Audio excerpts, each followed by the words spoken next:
today? No, he's at the PAX thing in Philly. Ah, He's having more fun than we are. It definitely looked like there was some good stuff going on out there. Yeah, I was looking at the event calendar the other day, and I'd love to go to a PAX. Okay, if everyone's ready, we're actually, I'm recording. gonna grab another drink first. Go right ahead.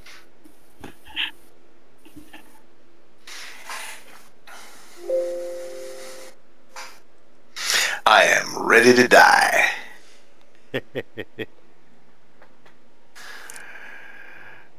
uh, that's good. I'm ready to kill you today.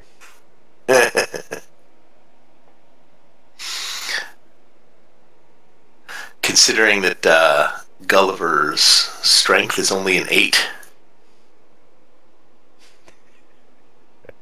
I think the odds of him surviving more than a round or two are going to be exceedingly lucky if that comes to pass. Well, you know, runaway is always an option. Oh, he's run. He's definitely running. He's dodging and running. I can see him doing the Bugs Bunny Roadrunner. You see nothing but the dust trail.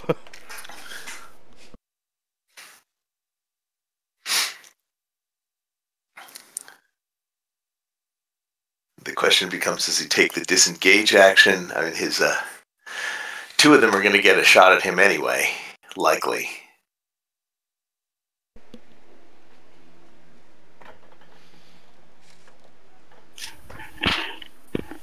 It's all right. I have another character in mind. Should Gulliver succumb to infernal wounds? Alright, I'm ready. Alright.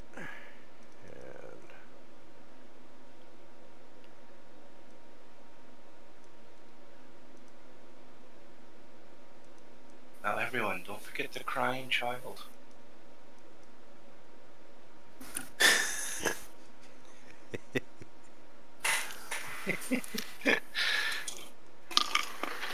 You know, I am curious. He could probably repossess someone. Okay, so let's see. Last time, toward the end, let's see. You found the nursery. Valtrox found a tiger rug. Theron got possessed. You found the way down to the basement. You found that the kids in the parents' tombs were empty. You encountered a Grick that didn't like Mathis. I'm sorry. Nope. Then the ghouls that didn't like Mathis. Mm-hmm. And in the end, you went over to the shrine that had a statue of a figure holding an orb and one hand on the wolf. Let's be clear. I'm the dumbass who went over there and had to touch the sphere. Everybody else was sensible and was laying down and resting. Yep. Well, the wolf came along with you. And there's my pen.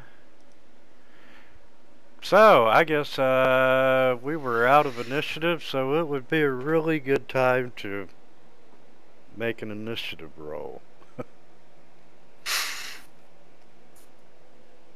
Alright, a 16. A dire wolf would be 9.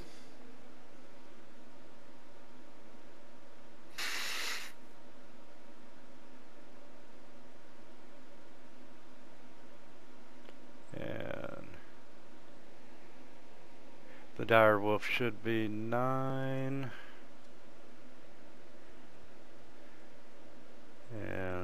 go with their initiatives.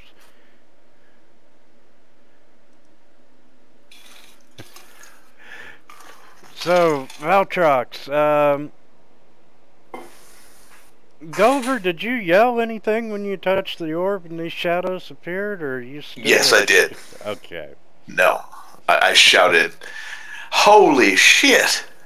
Well, where I'm standing, I can see into the room anyway. And just a reminder, Mathis is stable but unconscious.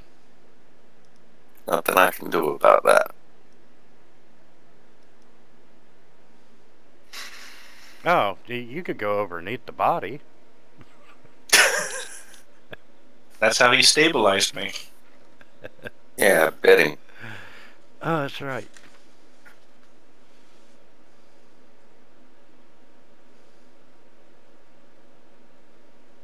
You're in a bad position there, Gulliver. If you were a little off, I could help you out with.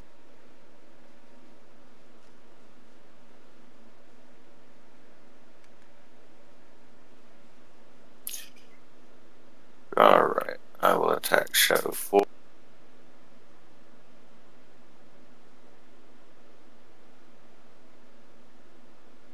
My teeth and nails start growing longer and I slash at him.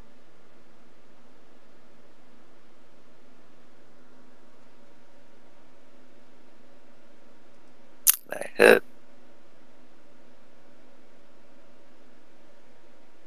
And I figured they were going to be resistant. Okay. I go right back door.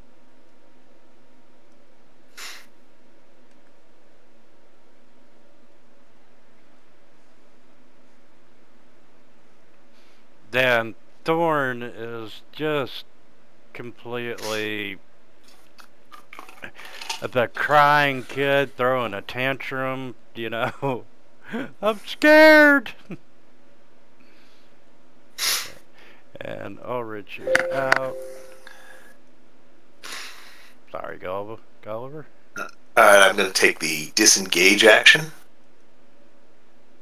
I'm going to run back here, and I'm going to grant Bardic Inspiration as my bonus action to the dire wolf.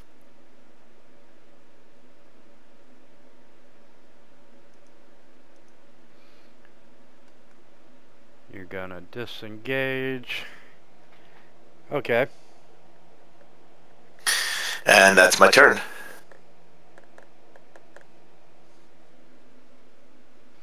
Okay. What are you gonna do, Mathis? Just lay there? I'm gonna continue dreaming about a better place. It'd be funny if you and Aldrich are the only two that survive.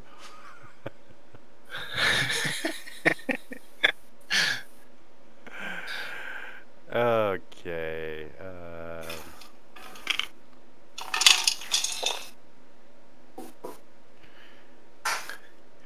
Let's see. He's gonna move up, and the dire wolf is the biggest thing in the room, so it's the threat.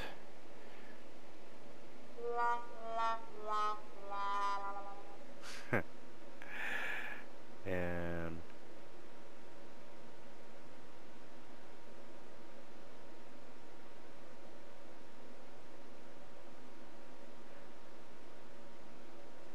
it was the type that gave it disadvantage. Okay.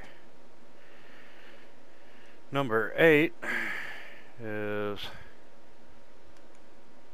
gonna move up, and he's gonna try and touch Gulliver.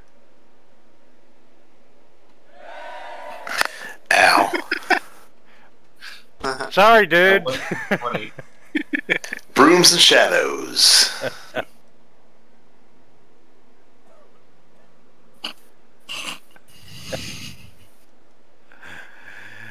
Roll the strength damage. Right, this is a conventional shadow. Yes, sorry. And the target strength is reduced by 1d4. Hey, reduce it by 1. Woohoo!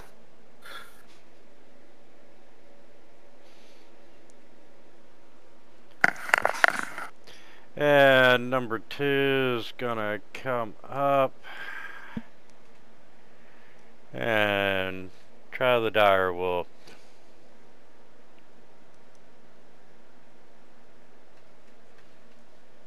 Alrighty. Hey Scooby, there's Scooby snacks in front of you.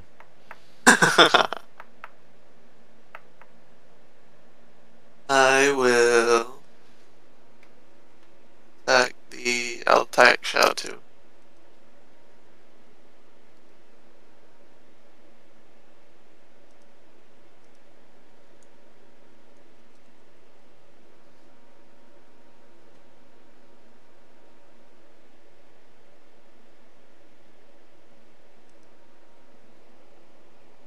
Nice, nice.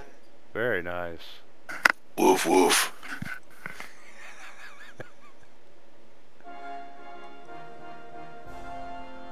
Here's this to that, okay. Now, I don't think I could knock a shadow prone, could I? I wouldn't think so.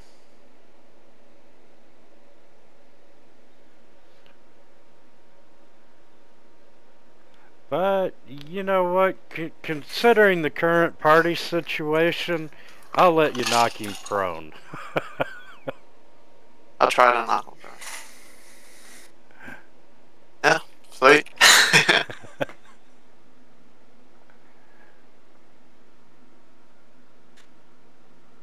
And I think I got it. Maybe, I don't know.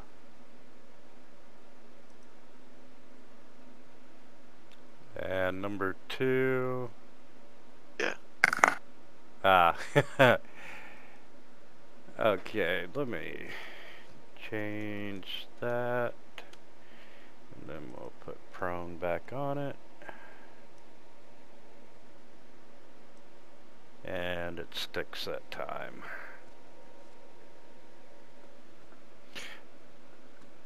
Okay. And Yeah. I can't hit my down arrow, so that's my turn. Not a problem. Oh, it's because the direwolf's not my character. It doesn't allow me to hit the down arrow. Yeah, I know. And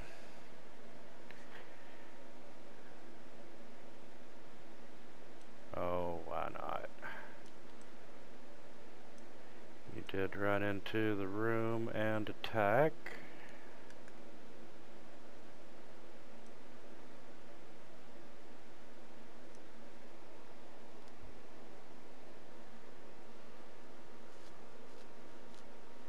And he's still got some movement.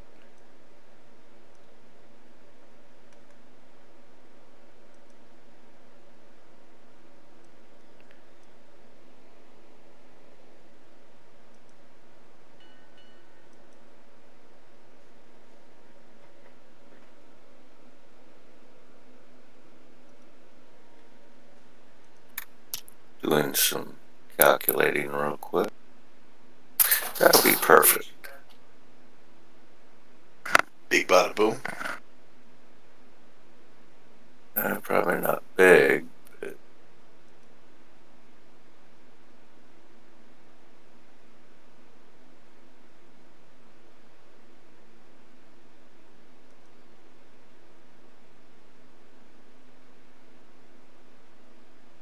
debating about how I want to do this.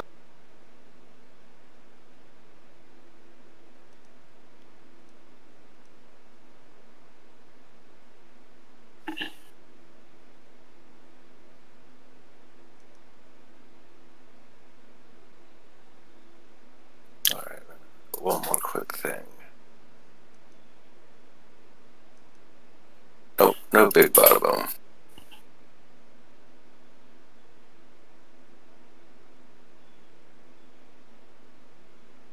I'll just swing out.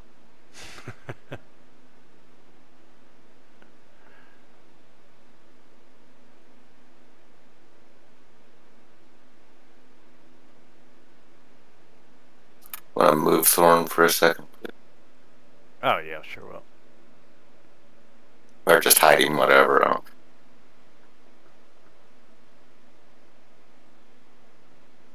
And I'm moving down there.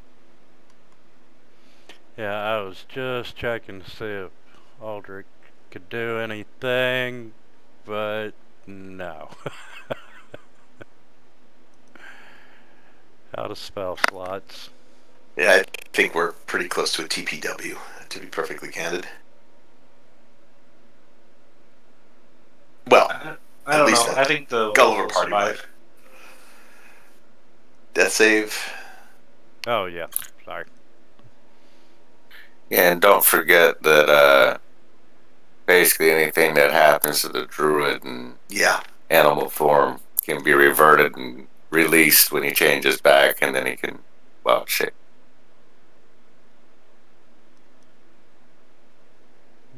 And I can play hit and run tactics. I'm having some very pleasant dreams.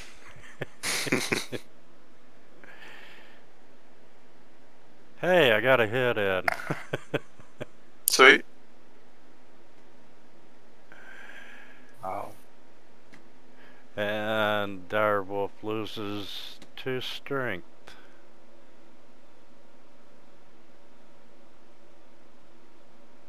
I can't change that, so. That was... Wouldn't have to be an effect, I think.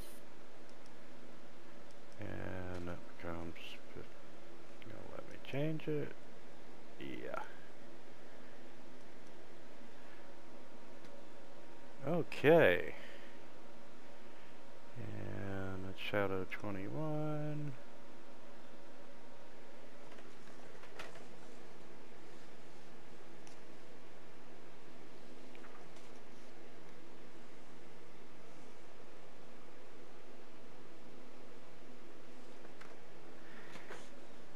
And 31 is going to take off after Voltrox.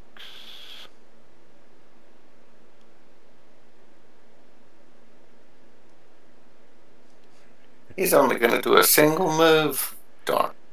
And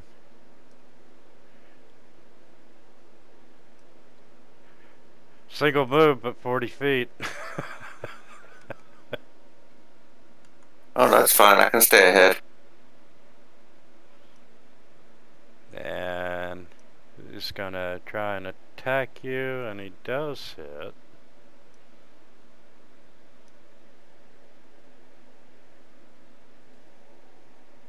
Attacking me twice? Apparently. And not bad damage, and you take 1 strength.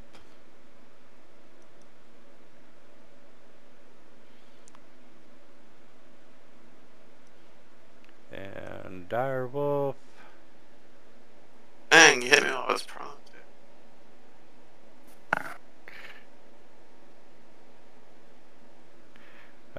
Yeah, we're gonna spend half movement and stand up, as a matter of fact.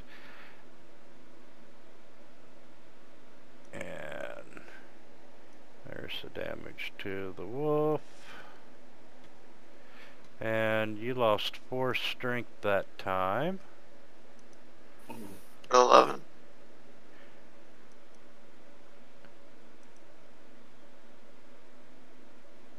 Okay.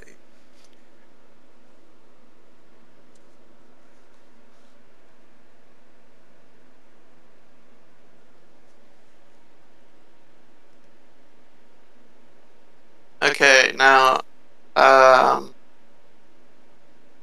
my bite has a +3 modifier. I'm taking that was the used to be strength bonus to it. Oh, I'm sorry, one more time. I said his bite, it does 2d6 +3, but I'm thinking that was a strength bonus.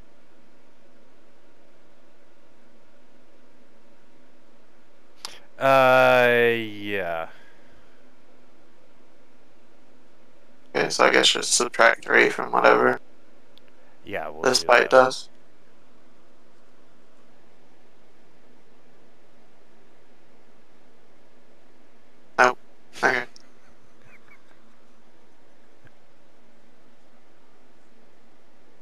I'm done. Okay. The giggling doesn't make me feel any better, Winter. It's so rare that he has a chance to win. He always giggles whenever he gets hits or in a tactical situation. Yeah, that's true. And you know what? Just for shits and giggles. And the shadow stops and takes a swipe at Thorn. And 16.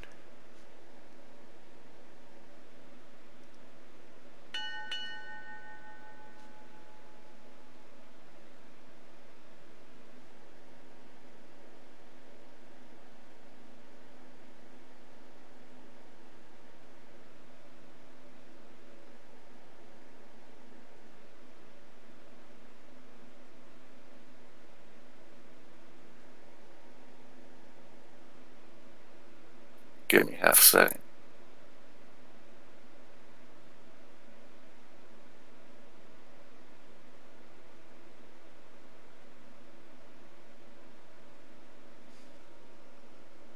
Well, he can outrun me. No reason to disengage.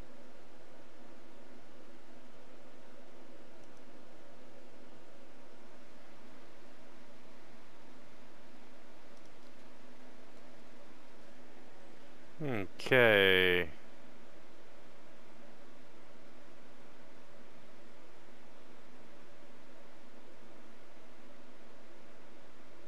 Just shits and giggles. Thorn's gonna hit back.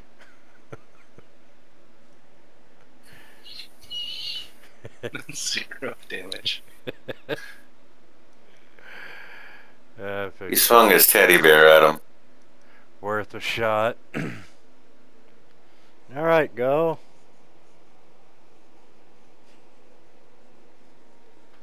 I succeeded on my death save. My turn. Hey, Mathis. Sweet dreams, but no longer feeling safe.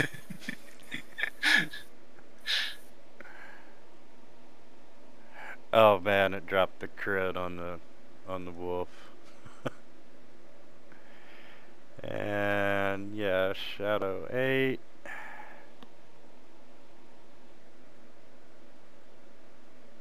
There's no reason even to roll damage. Only got one hit point. Oh. I gotta do it anyway. Sorry, Rags. I liked Varl talks. Is what it is. I knew we were basically dead the moment you went after the.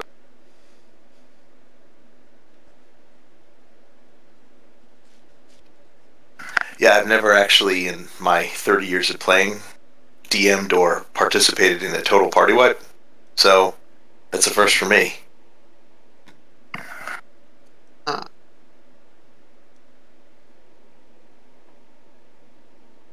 And of course, Voltrox had to bring one over to me. They would have come after you anyway. Because there's a live guy in the room, but down to the left. Wonder.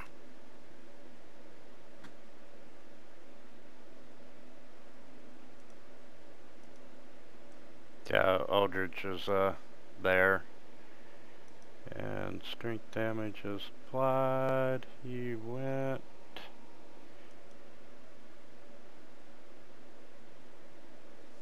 I want to see what I have available to.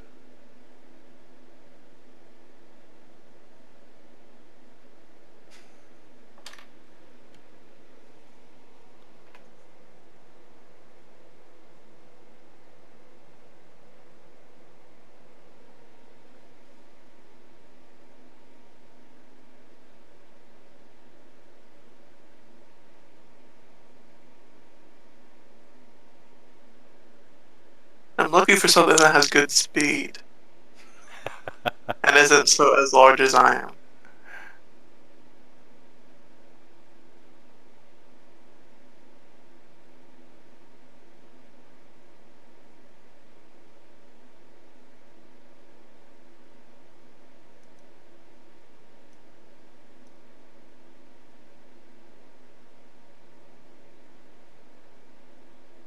Well, you might as well take your turn now while you can. Yeah. Okay. Swing at Shadow 2 again. Probably be dead by next round though. But oh well. Yeah.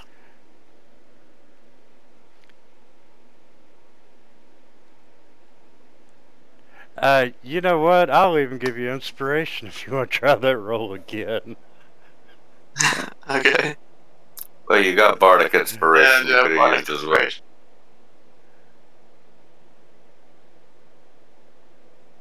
But yeah, I'll use an inspiration and try that roll. It's probably not gonna matter much, but yeah, even worse. Now use your Bardic Inspiration. What is it, a plus 10? No, It's plus you gotta roll a d6. D6. See what it would have been. 5, so 13. Or 12. 13, 12, no. Yeah, it's not. Oh, wait. That was you. Yeah, 12 would have hit. 12 does hit? Okay. 12 does hit.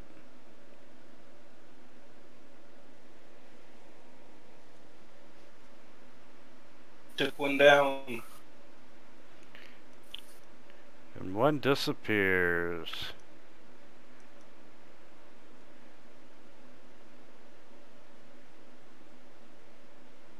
And shadow number 4 is, yeah, we're still... He's got a thing against Thorn now. How dare Thorn attacking back. Crap.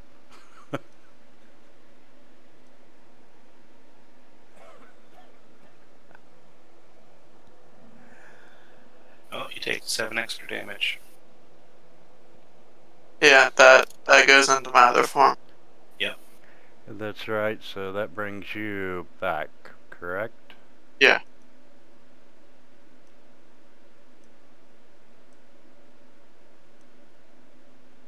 I'll be down to 10 HP. And...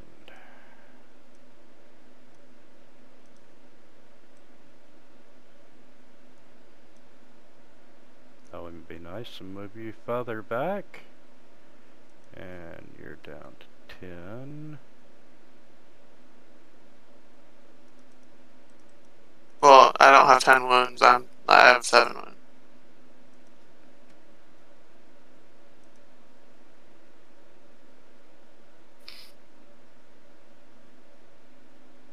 Okay.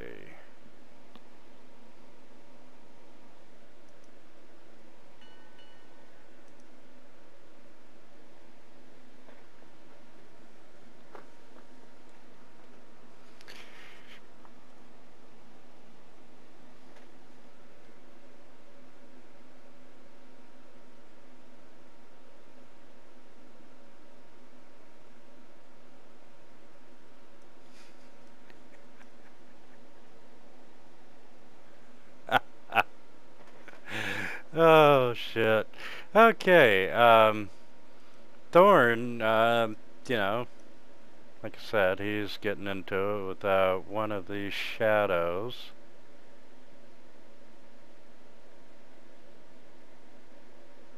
And shadow is definitely undead.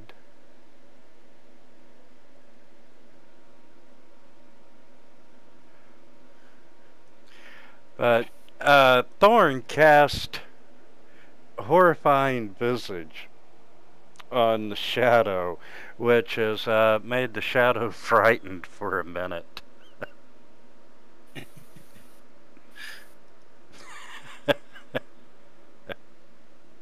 Imaginations of a dead child. I'm gonna have to bring Ulrich into it.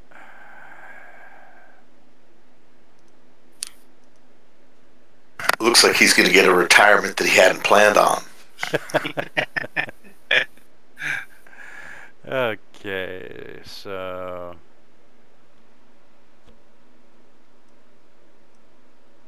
we're gonna move him up. He's going to stand over top. Actually, he'd be there because he could hit. And he's going to swing that Warhammer. And miss.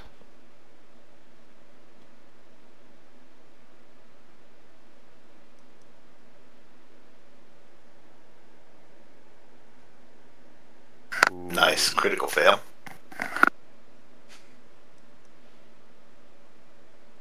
Starting to have a nightmare.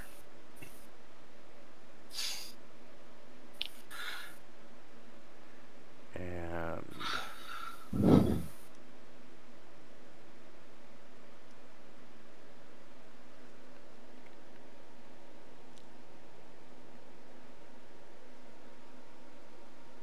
that was a miss.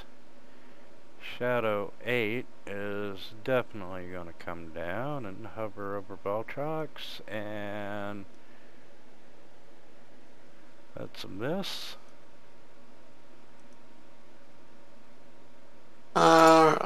Screw it. I'll change it to a brown bear.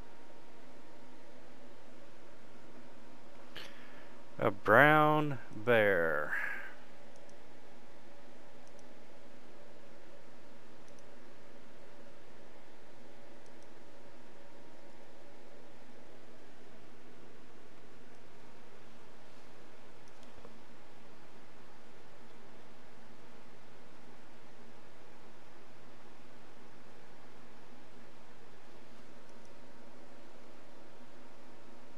Brown bears can climb.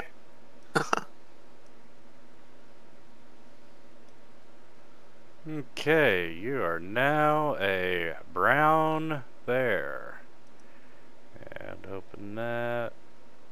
Make it friendly.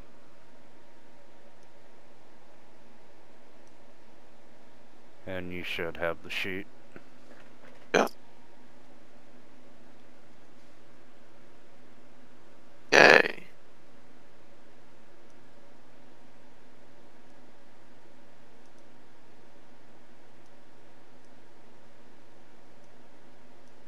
Now, with that being a bonus action,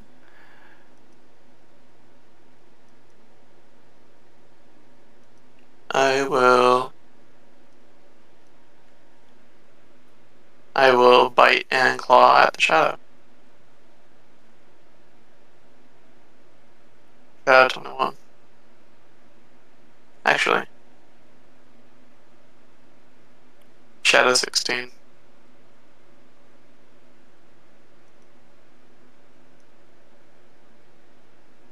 Here's the bite.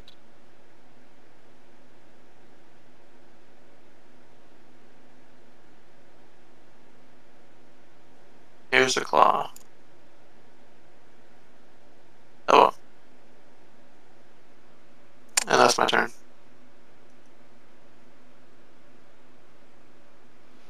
Shadow 4 is frightened of Thorn.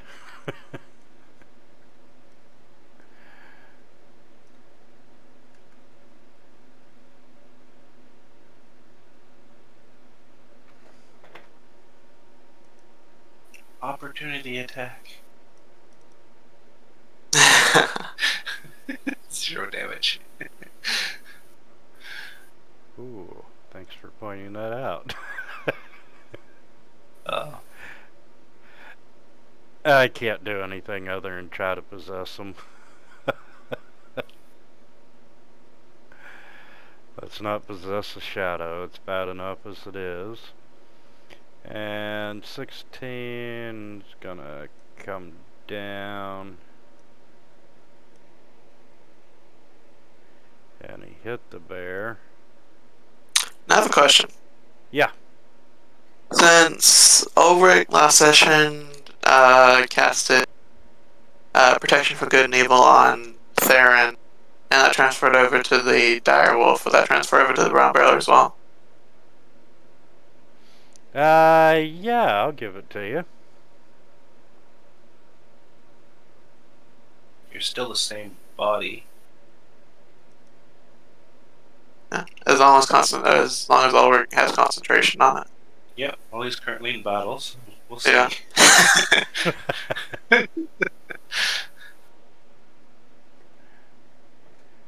And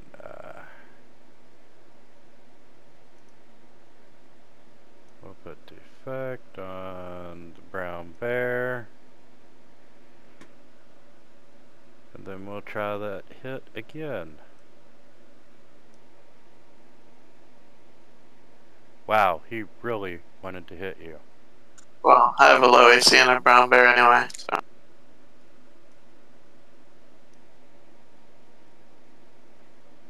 And you have a much lower HP status as well. And the brown bear loses 2 strength. Well, Only by 3 points. Oh, yeah.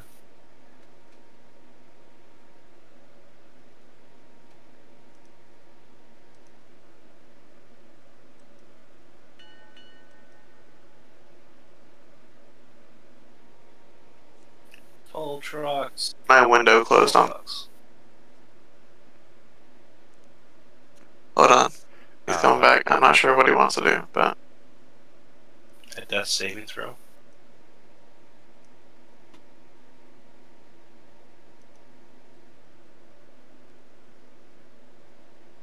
Yeah, he's coming over to roll a death save.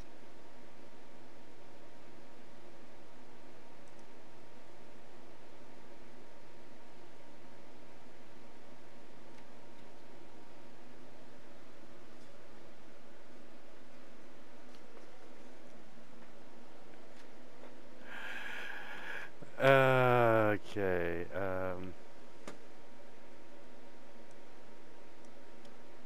oh, why not? Thorn's crying, moving down.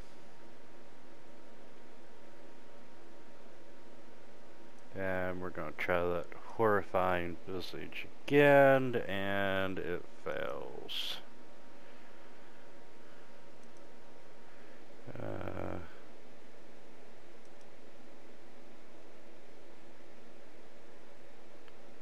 Yeah, Ulrich is, Warhammer.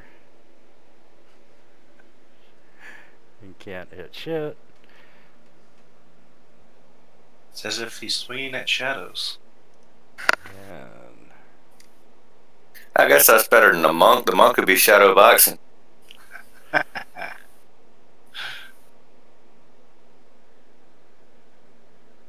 crap.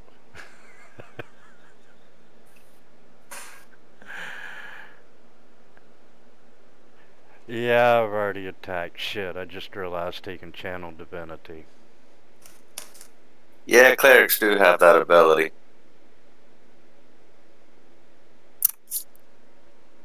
That's alright. You got next turn. Alright, let's see. Oh! I succeeded. Yay! What are you, 2-2 right now? 2 death, 2 save? Nope, 3 success, 2 failure. So, does that mean I stabilize, or do I come back with 1? I think it means I stabilize at 0. Yeah, you stabilize at 0.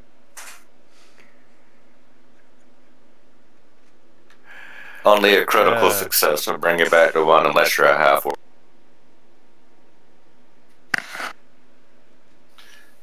Terrifying nightmare.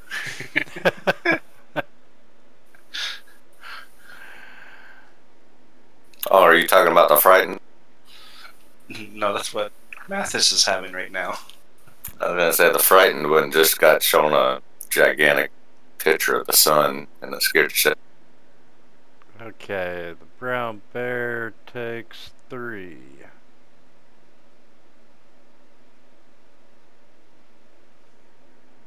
Shit, I keep closing that sheet. Sorry, dude. I still have it right now. It got buried, so strength is down to 14.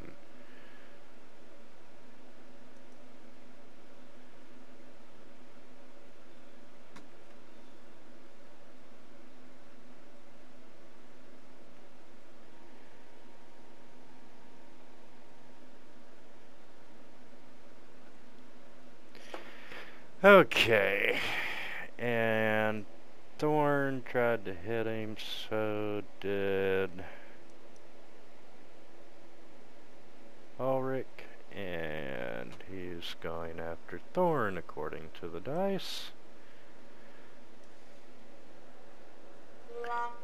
And he misses on Thorn. Thorn's the best tank we got. No I know. kidding. And the brown bear. Alright, let's continue. Was bite and claws. Now we're getting somewhere.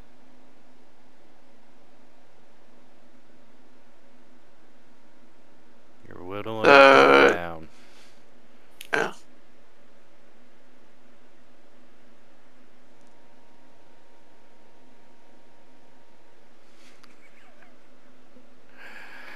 Oh man, that's too funny. And that one is still just booking it.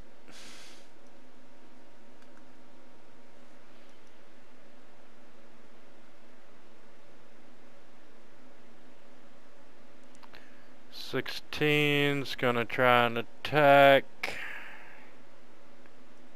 Wow.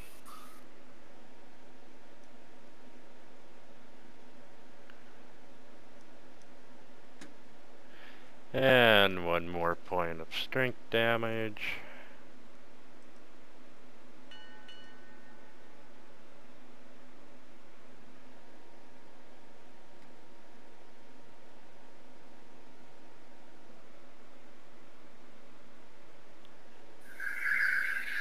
Does that make you stable yet? No, that's only 2.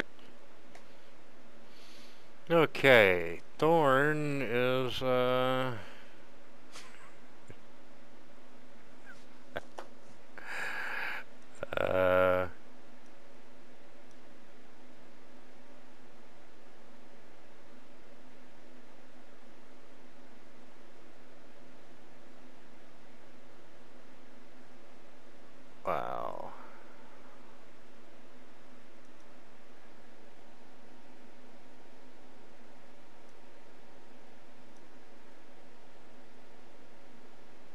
I wonder if Thorn can move into a shadow and have it take force damage. Considering they're both considered ethereal, probably not.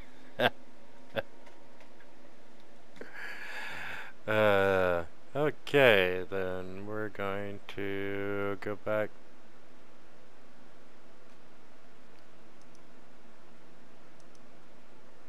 Swing the old teddy bear.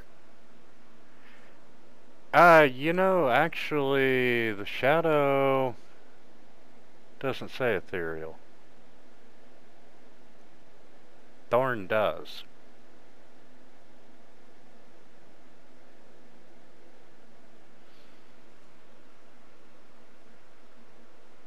Sure game, man. I just would figure a shadow wouldn't be. You wouldn't think a ghost could terrify a shadow either.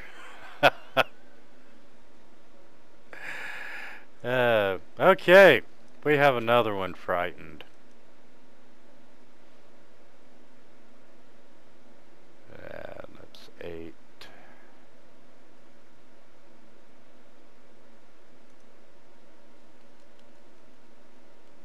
Can you tell I'm really trying to give you all the best possible chance? Don't need to. It's part of life. But I'll tell you this right now, I'm not going to sleep in that room if that's where we're going to end up. Okay, Ulrich. And yeah. Where did his sheet go? There he is.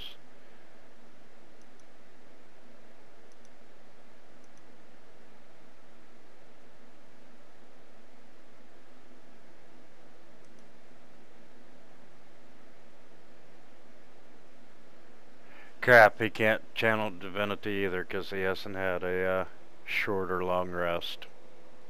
Fuck.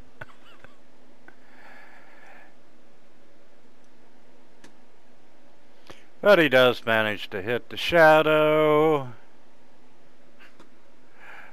minimum freaking damage.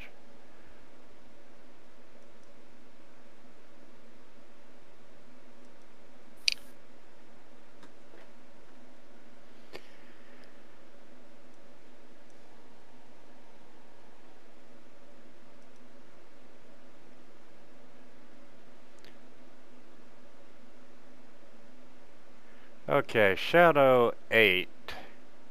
He can move through Ulrich, but Ulrich would get an attack, correct? It is considered rough terrain, but he wouldn't get an attack.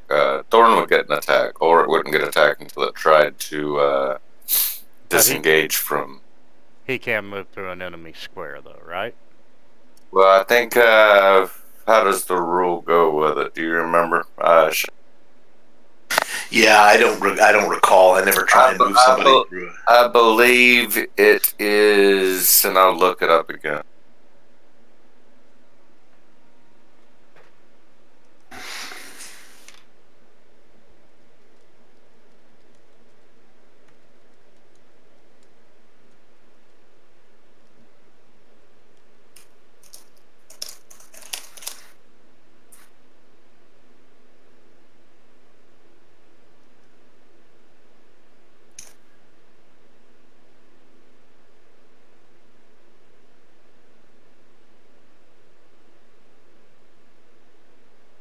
It just counts as difficult terrain.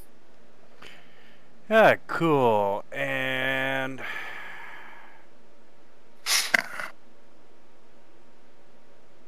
it's actually, from the ruling of it, all characters are supposed to be difficult terrain, but in our case, it's just.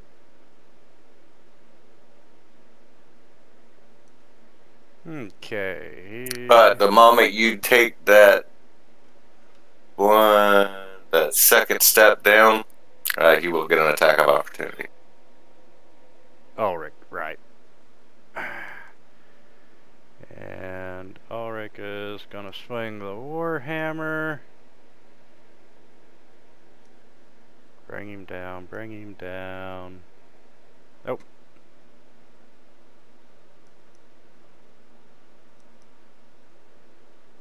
Alrighty. Bite. Claws. Alright. Claw damage. Finally. Yay. It's my turn.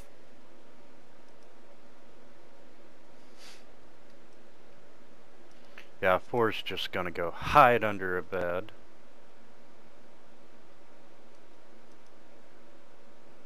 At least until the minute's up, then we'll be back looking for us again.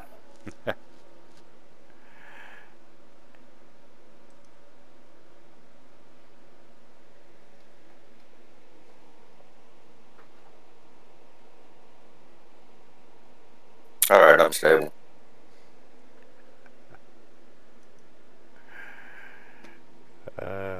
Too funny.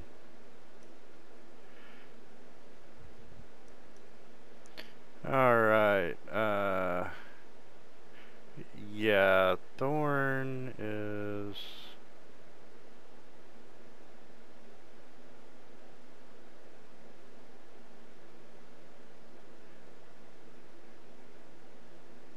Yeah, Thorn's just gonna chill out for a minute.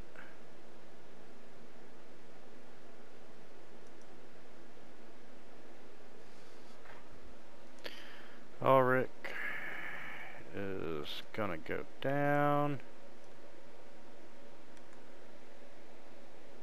We had such good luck with the Warhammer. Hopefully we'll have it again.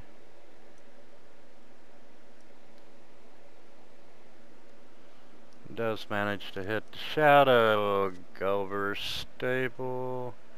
Mathis is still dreaming. 21.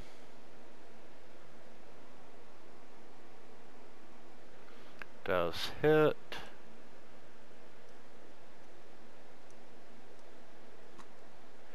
And the bear takes 2 strength damage.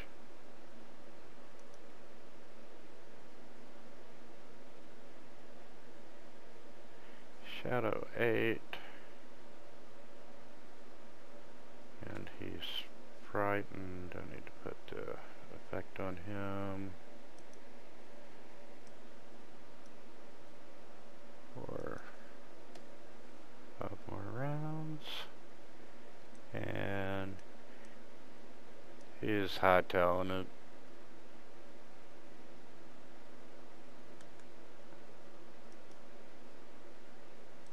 With that attack of opportunity from Ulrich.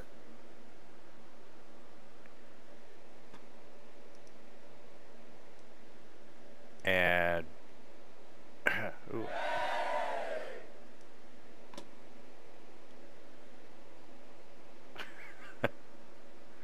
Oh. Come on, Ulrich. Crit and did 3 damn damage. Alright. Do a bite.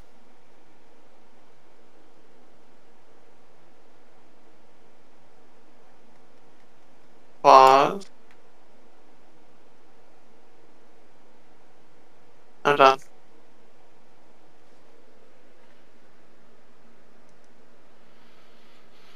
Yeah, he's cowering, and he is...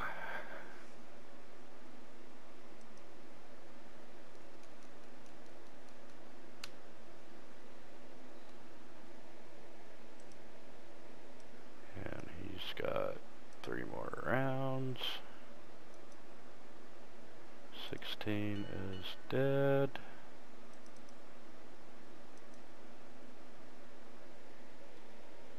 And he's stable. Thorn.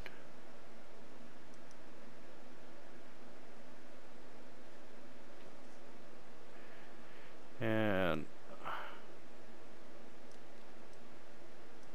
Ulrich moves down, looks through the door, sees the bears, sees the shadow, and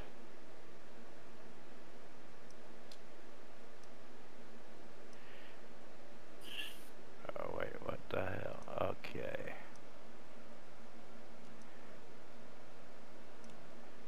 And he moves in past the bear. That would be difficult terrain. That would still give him enough movement.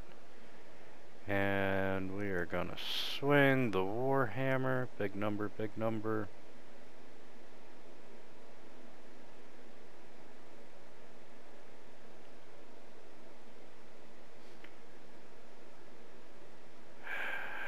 And that hit.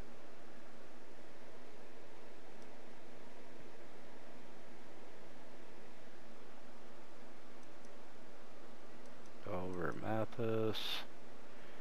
Shadow 21. It's gonna try the bear. Gets a hit.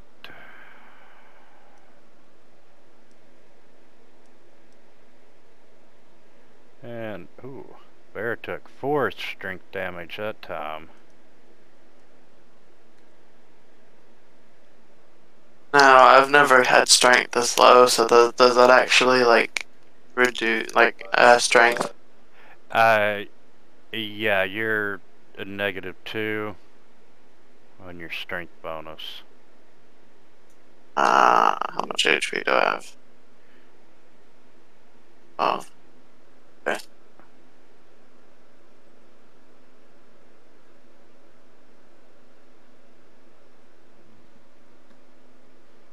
Yeah, you're still good for another round, hopefully.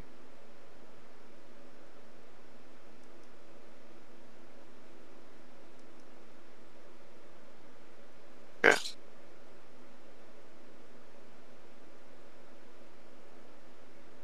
Nope. Yeah, there we go.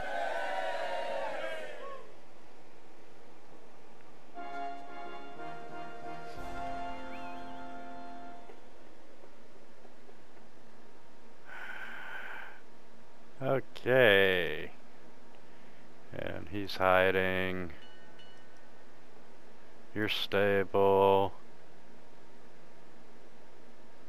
Thorn's just hanging out.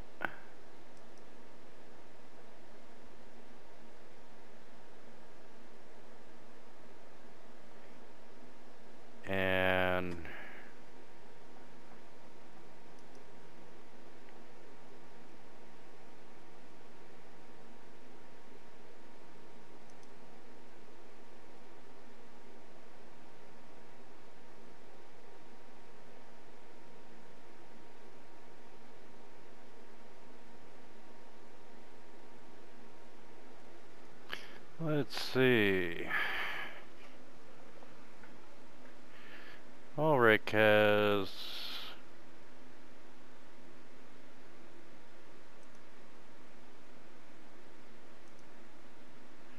Okay, if he does the medicine check, that would just make you stable, right? If you're not stable. So what now? I'm trying to figure out how Ulrich can bring you all conscious. He can. Only thing he can do is drag everybody into the same room, and a long rest would actually get everybody. But unless he's got a med kit on him, he can't get us up.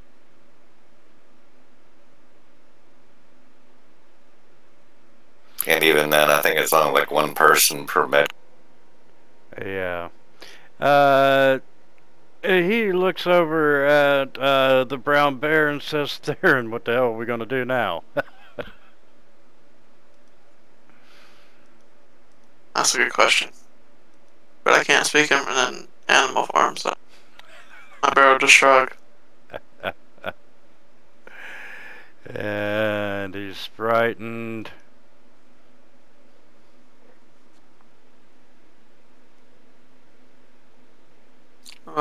Seeing the shadow go into that,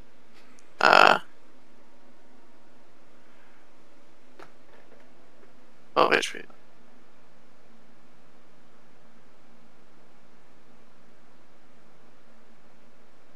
You're doing what? I will move right here and wait for the shadow to come out of the room.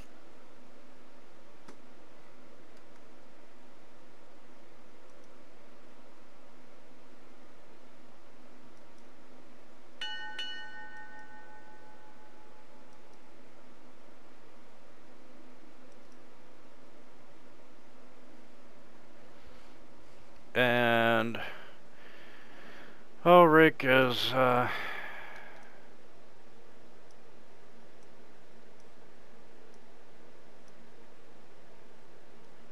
gonna start dragging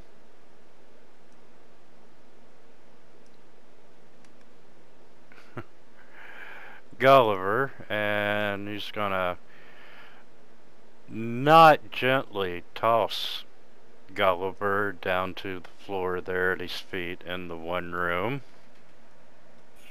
Do I take any damage? Do I begin dying again? No, he didn't tell you that hard. But you will be bruised, and he's still frightened. You're still gonna wait? Yep, I'm just gonna sit here and wait.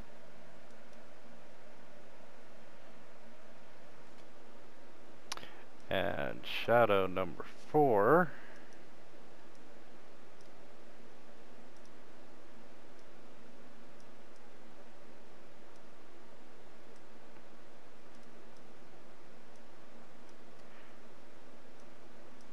is going to do a dash.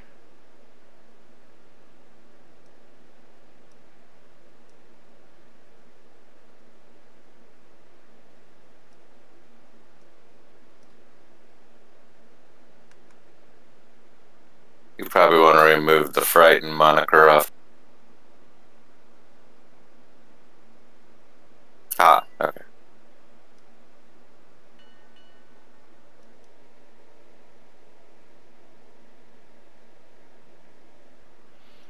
And yeah, Thorn wouldn't be aware of it.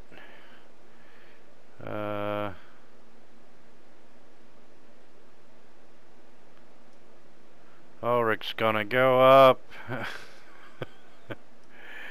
and come back and damn it.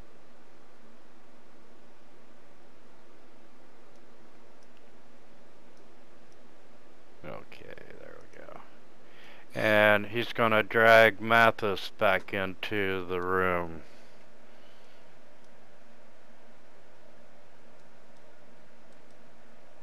Since we're all stable, you can just turn us auto invisible. That way you don't have to keep clicking by.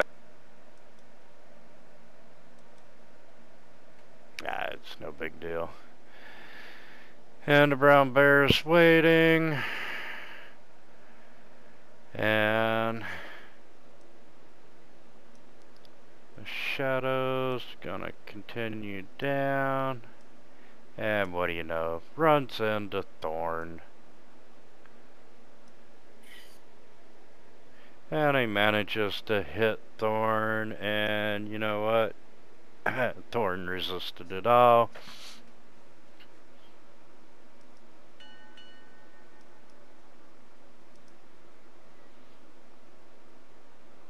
And Thorn says, you know, go to hell. And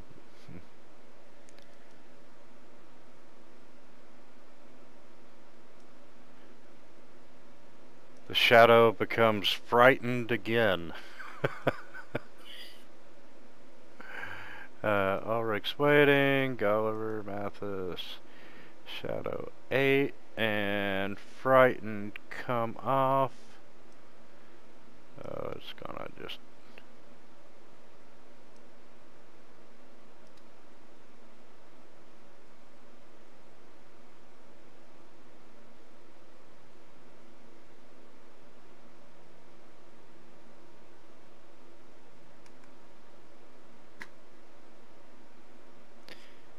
And we're gonna try for the big bad bear.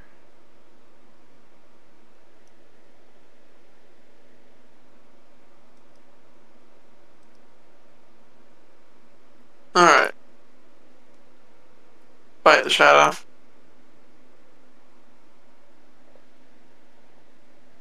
And call the shadow.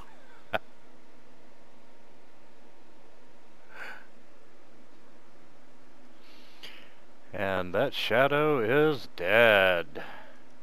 So here's food for thought, no pun intended. If you were shapeshift into a bear, or let's say a remorhaz, it's a giant lizard, alright, or a worm, excuse me. Well, it has the property of being able to swallow something whole. So in which case you swallow a half-orc whole. When you turn back to mortal form, is that half-orc still in your belly? That could get very awkward. That could get very uncomfortable. Very quickly. Back, you're forced to vomit him out. I mean, think about passing him. Good God. Excuse me, guys. I'm going to go to the bathroom for about a week. If I'm not out in 30 minutes, send in the paladin. That would be a question I'd like to see on Facebook. Well, I actually got a ruling, and not to get us off topic, but I actually got a ruling from the director of rules for Wizards of the Coast the other day. I sent him a message on Twitter, and he answered back. It was concerning, got a player in another campaign. He's a rogue, carries a longbow, but he also carries a rapier. And he wanted to keep the longbow in his offhand to be able to pull his rapier, go in and attack, withdraw, next round stow his rapier, and immediately use his longbow. And I wasn't sure exactly on the ruling of it. The ruling of it is clear. That is allowable. Wow. And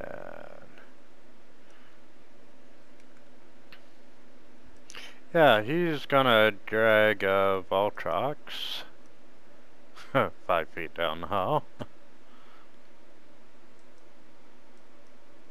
You do know I only weigh like 70 some odd pounds, right? He doesn't need to drag me. He can just like pick me up.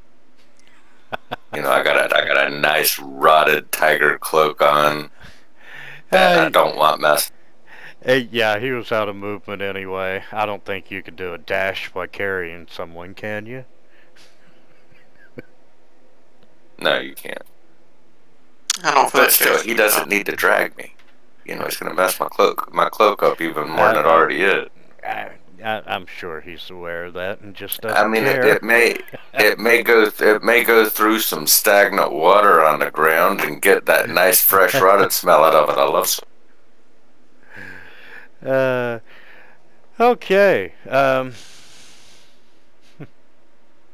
What do you want to do, Brown Bear? Kill the last shadow, but I'm not gonna go chase now.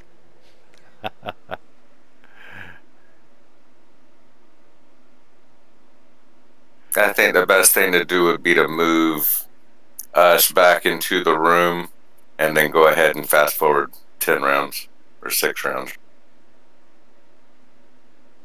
Just for the sake of expediency. Because I don't think we're going to go chasing the frightened shadow, but we're probably not going to go to sleep while there's a shadow wandering. Well, you know, do you trust Thorn? He's just going to stand there and cry anyway.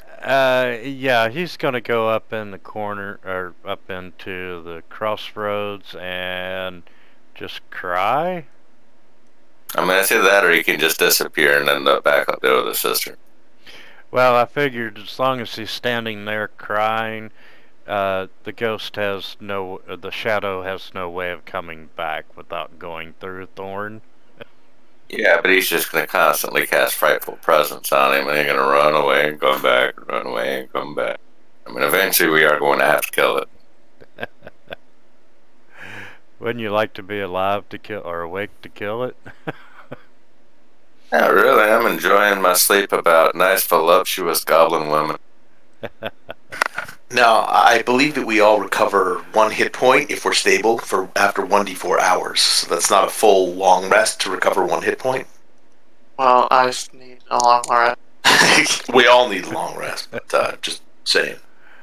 Yeah, I was thinking that same thing right before somebody said, I want to go check out this nice sparkly glue.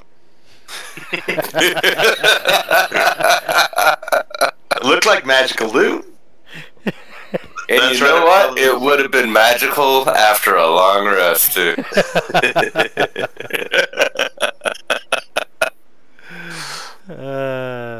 Okay. I think Gulliver's going to regret that he didn't die. I know I am. And that's 8, 9.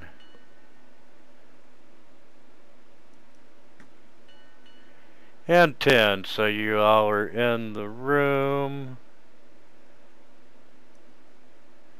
And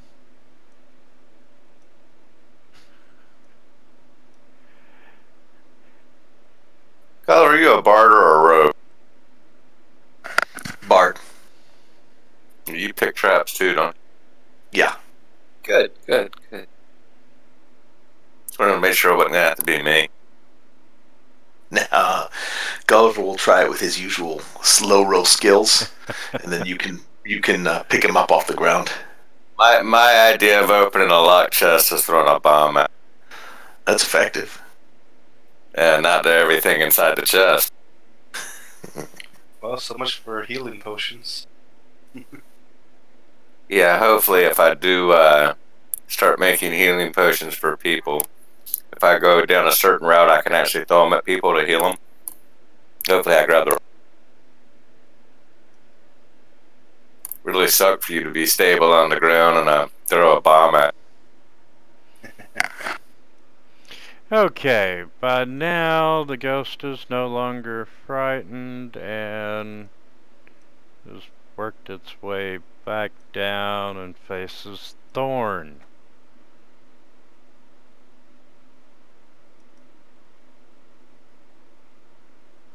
And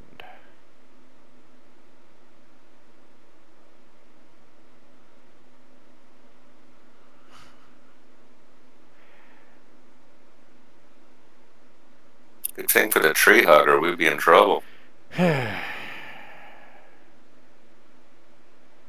no kidding. Gotta hate to re-frighten it. Just swing your teddy bear at it. Just let it come try to eat us, and I'll just eat it. Alright. Yeah, you're gonna have like the shadow poops, man. Okay, Thorn is gonna step out of the way and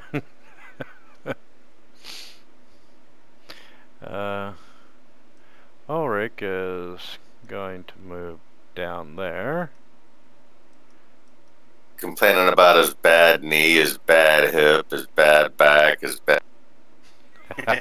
Already in action. In case Shadow comes in range, and I'll... Some bad need of a pipe and an insert. Okay. Shadow 4 comes down, which would trigger the bears ready to action. 20, 20, 20, 20, 20, 20, 20.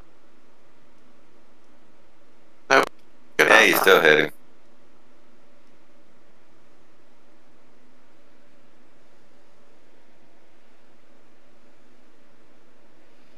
Yeah, leaving on that bad roll, you still hit him harder than he hits back.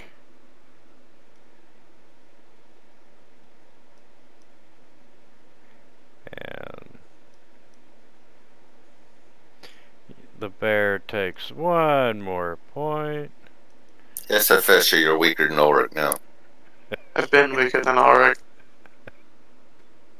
Ulrich's an old man. He's lucky he can lift out Warhammer and his shield at the same time. Yeah, he put on his chainmail the other day, stood up, I sort of got him about Putin. I might get that man some prune juice. Thorn's gonna come down.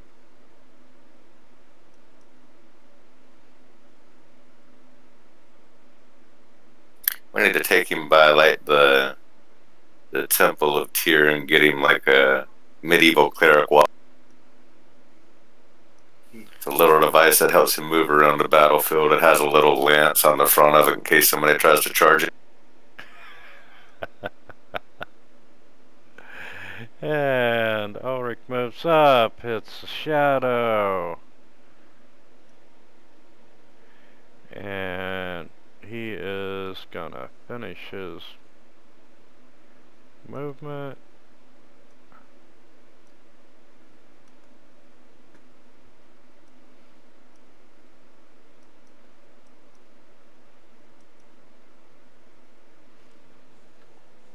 Alright, bye.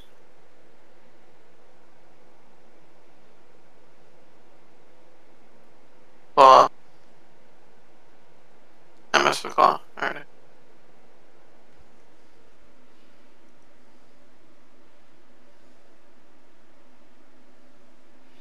And Shadow 4's gonna try the brown bear.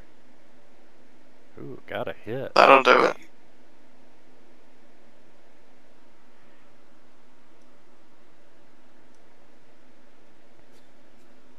All right. Thanks. I got 4 HP left.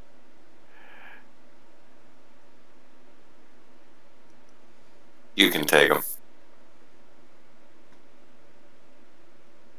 Worst comes to worst, use an improvised throwing device and throw all of them.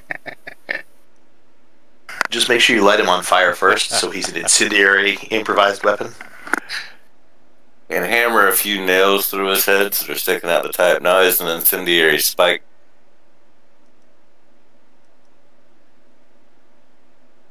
Or at least out of his hands, you know.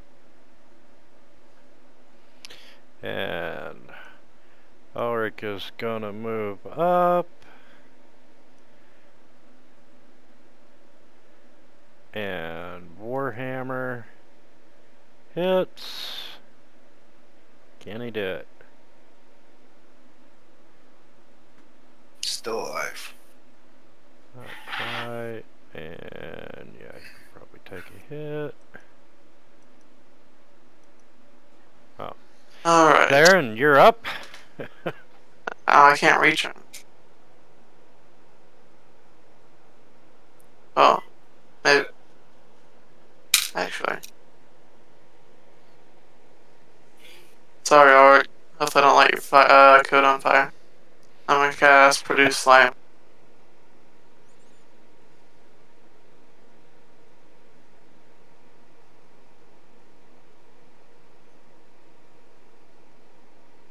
Of course. Come on.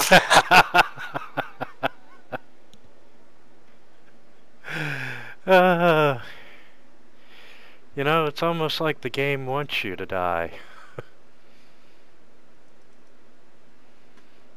Well, in all the times I've DM'd the Death House, I have come to know it to be extremely difficult at times for second level.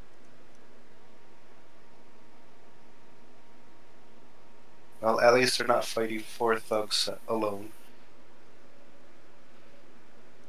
Right? Fighting what alone? 4 thugs. Well, that's all right. I had divine intervention. Yeah, it was fun.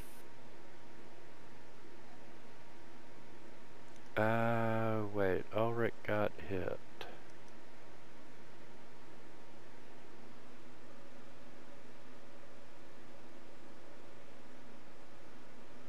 Yeah, screw it. Do it next round if there is a next round. And he hits the shadow.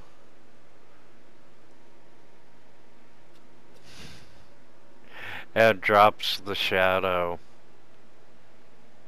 Oh god, that took forever.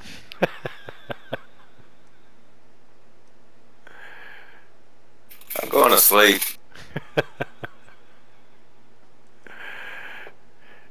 Okay. Long rest, everyone? Yes, please. Yes. I don't think that would be nice.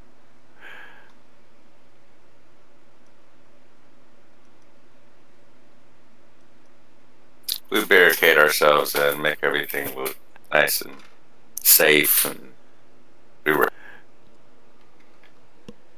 I wake up and first thing I do is I check for any clean marks on my my rotted tiger cloak and make sure my hat still is dusty looking and moth hole ridden, and I'm a happy. I think I need my monocle. Oh. And the new, by the way, thank you very much, Trevor. The new avatar looks fantastic. You're welcome. Like it. As your next trick, you gotta add a monocle to it when I get one. Alright. That might be a little more difficult. I'm gonna be the most dapper. I'm gonna be the most dope looking goblin this side of Baroque. Yeah, and you know, you need some dangling earrings and so forth. I've got earrings in one of my ear already, but you see, you gotta realize I am the dapperest looking goblin on this side of Barovia because I am the only goblin on this side of I like it. Gentlemen, after that battle, let's take 10. Alright. Alright, we'll see you shortly. I'll be here. I'm not going anywhere. I'm just gonna sit here and drink and relax.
Leonard Billy was asking for you.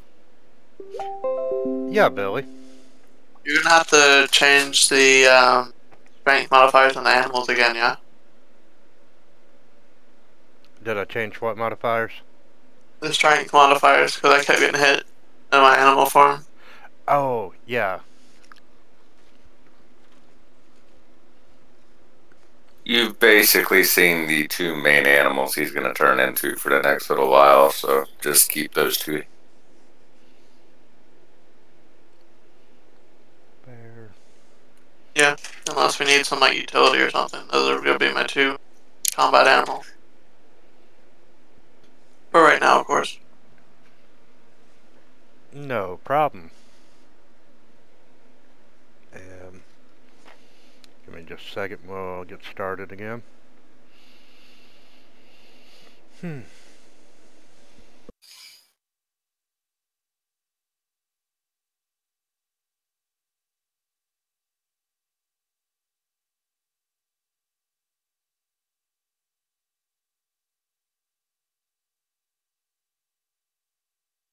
I thought, if I remember correctly, I left the smiling rag dog up with the sister, correct?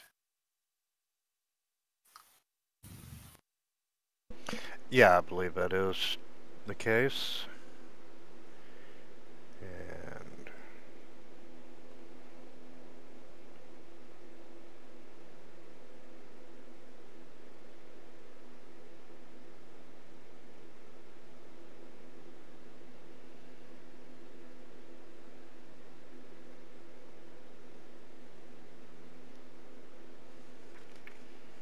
found you.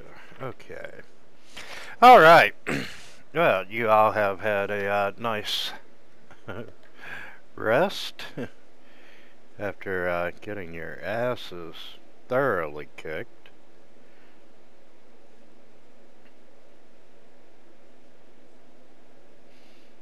You had to have a ghost to save you.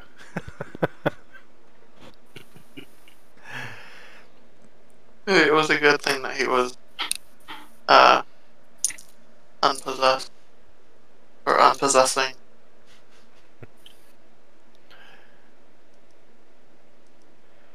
Yeah, shit, if you would have been possessed, everyone would have been hurting.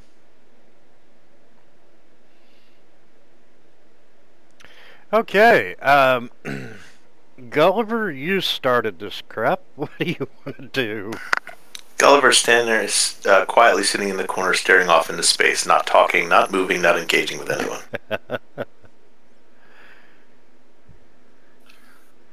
Alright, well, Mathis is going to pipe up.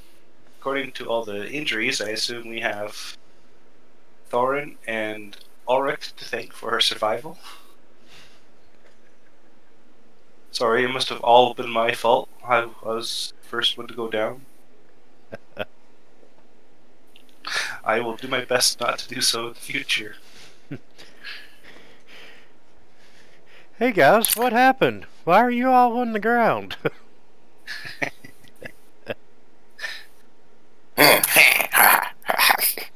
Vartox think you horrible, monk. You die easy.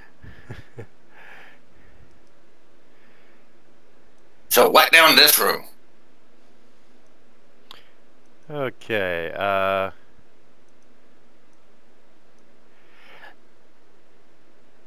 Hush, I told you I'm going to that room.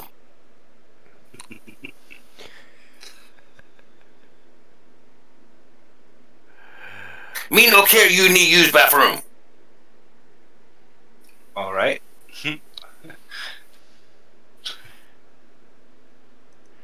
okay.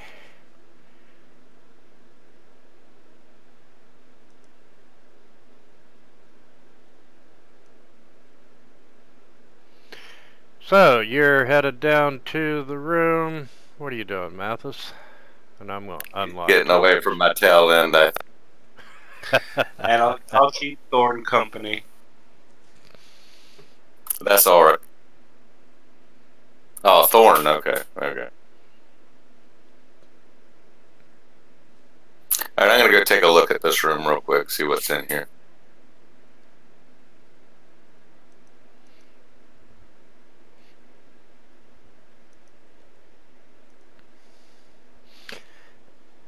Okay, yeah, there's a,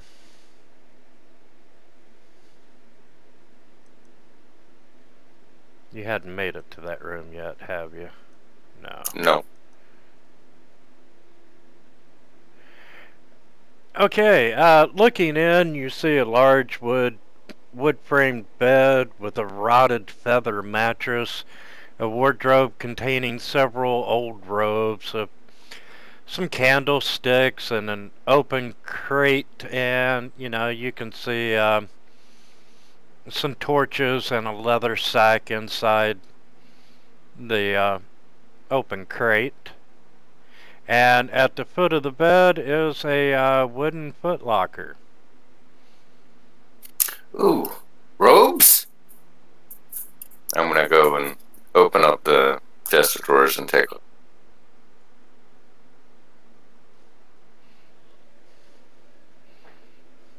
There any nice moth-eaten robes I can wear over, or I can put on? They may be a little long on me, but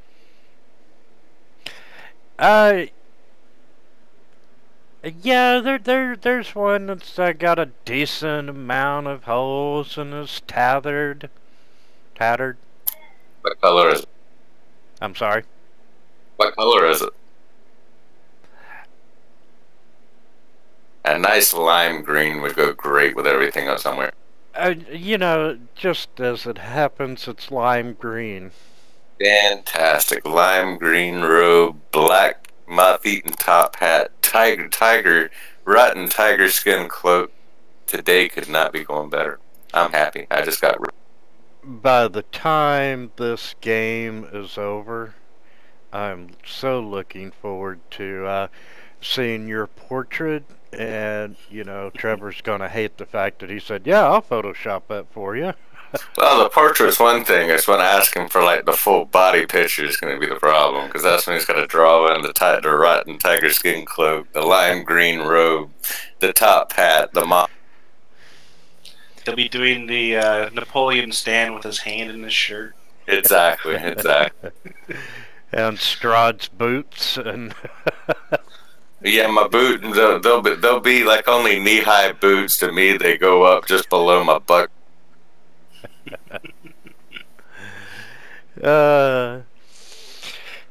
Goblin wearing sexy come up me boots. They shall call me Varltox Foultooth the First, King of the Andals.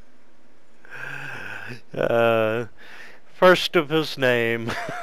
That's right. I'm going to call out to Thorin. You might as well take a look after Voltox has scavenged his things. There might be something else in there.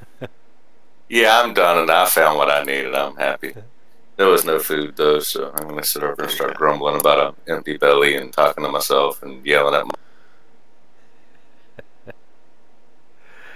my... Okay, what's everyone else going to do? I'm gonna go in the room and take a search after Varltox. Well, it's already been described what's in here. You've got a wooden chest, you've got a crate with candles and other junk in it. You've got a rotten mattress on a bed and a chest of drawers that I've already rifled through that stole the most beautiful moth-eaten, holy lime green robe from. With gold accents. So there's nothing in that chest?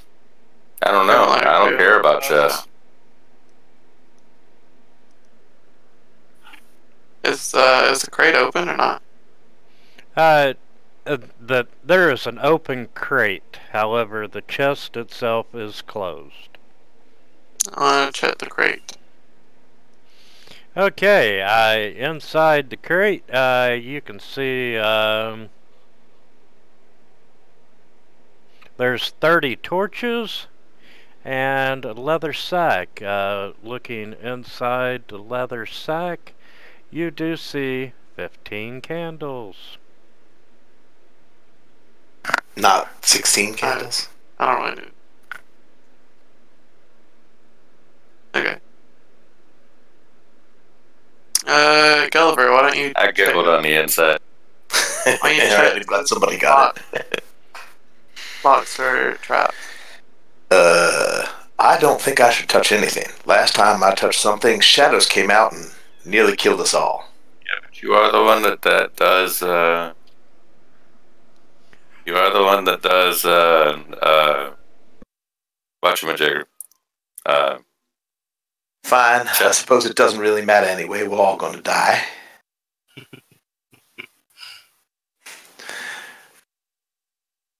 And I'll attempt to... I'll examine it and see if it's locked and look for traps.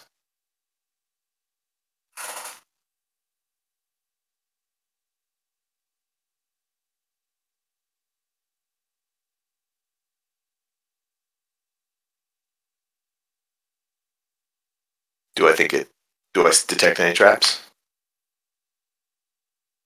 I think Winter was abducted. Winter? Sorry, I was muted. Okay, no, you are not detecting any traps. Is it locked? No. Then I'll stand up and say, my work here is done. Theron, you feel free. And then I'm going to go there.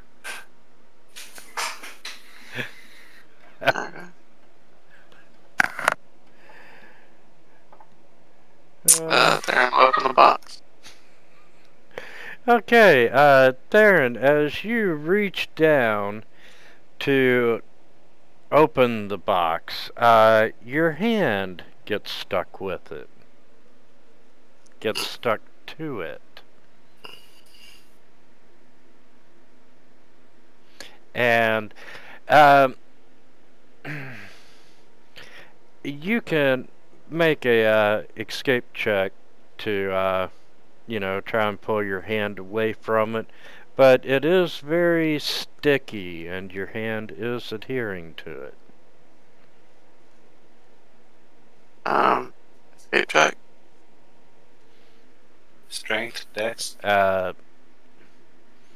Yeah. Strength, athletics. Well, Either or.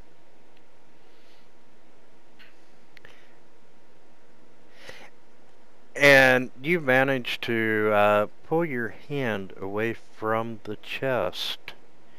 And you realize that, hey, this is probably not a chest.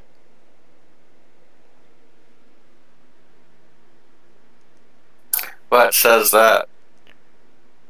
I'm sorry? What's telling him it's not a chest outside of the adhesive on it? You know,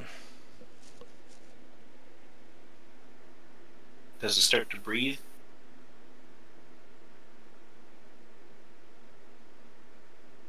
well, yeah, you got a point there. Yeah, it's just a sticky chest. Like it's been coated with glue. Gulliver, get over here. Why? Is there something in there that's going to kill us all? No. Then here I come. At least we hope not. Touch the chest. I'm not touching any chest, thank Touch you. it. No, sir. It's not gonna kill you, just touch the chest. No, sir. Why not? It's going to kill me. It won't kill you. Everything here is going to kill me. We are all going to die. I just touched the chest and look, I'm alright. Just touch the chest. I touched the chest. Okay, and you as well notice that it's sticky. Oh, what did you do to this chest there? You mean to tell me that there's no traps on this chest? I was only gone from here for about 30 seconds. What did you do to this? You didn't see him turn into the dire wolf and start trying to make love to it? Druid mating rituals. Alright, I'll use, athletics or, athletics. My choice of athletics or strength? Yes, either or. That should be amusing. And he makes it. Yeah, you do manage to pull your hand away. I wipe my hand on the wall, and I take a much closer look at the quote-unquote chest that's possibly betrothed to Theron at this point. Other than being sticky, you know, it's a chest. And I'll take the sheet off of the bed and use the blanket and put that over the top to try and grab the sides of the lid and open the lid without actually directly touching the chest.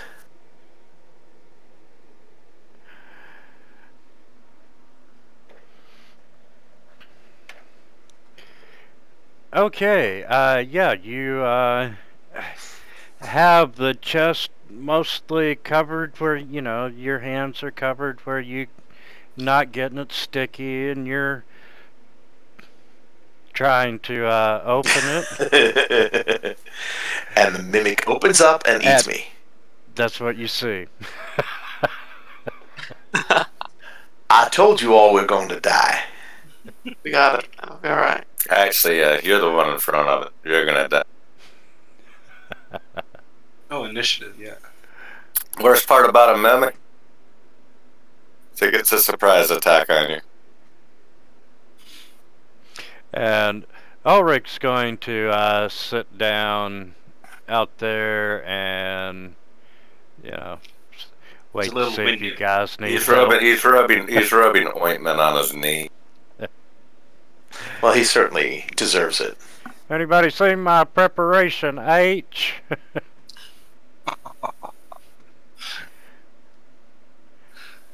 Okay, the mimic.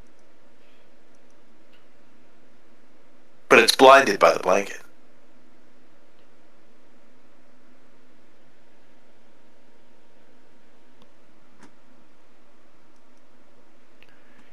Yeah. Good planning. Let's see. Depends on how quickly it shifted its head up, because it could have just thrown the blanket off the top. Because you would have bounced back in surprise, like, oh shit, what the hell's that? Yep. You know what? Sorry, baby. High or low? High. High. And, yes, you know, currently it is blinded by the blanket. So, no advantage. And...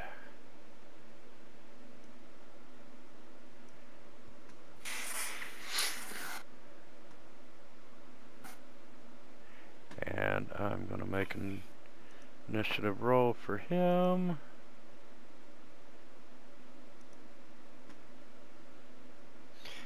And yeah, he's gonna try and bite you. And even blinded, managed to hit.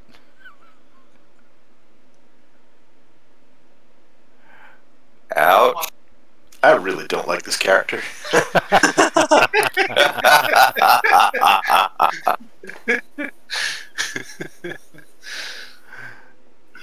Well, look on the bright side. At least you get to shoot him back. Uh-huh. Yeah, I think Gulliver has gone into full suicidal mode. I don't think he's going to run from anything anymore. He's convinced that we're all going to die, so he's not going to fight against the tide. A suicidal bard. Yep. You need to rechange his name. You need to change it to like Kurt Cobain or something. Good one. Can you put the mimic on the combat tracker so I can target it? Oh, yeah, sorry. He's one of those unhittable mimics.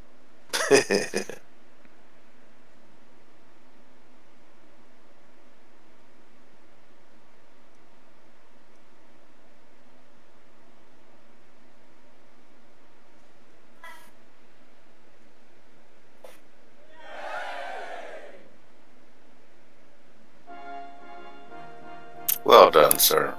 And then I'm going to step over here to make space and shout, "It's a damn biting chest!"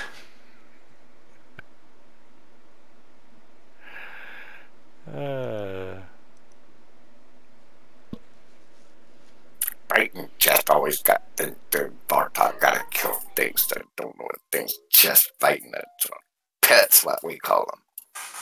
Pets. So he moved. And he's going to, you notice his teeth gets longer, and he looks at it and licks his lips and bites. And hit.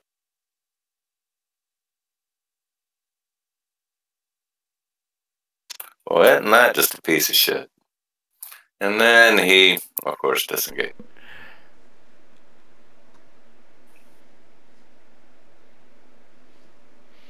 Okay, the Mimic is going to move forward, and, you know, the bed sheet is still attached to the bed, so as the Mimic moves, it pulls it off, and he is no longer blinded.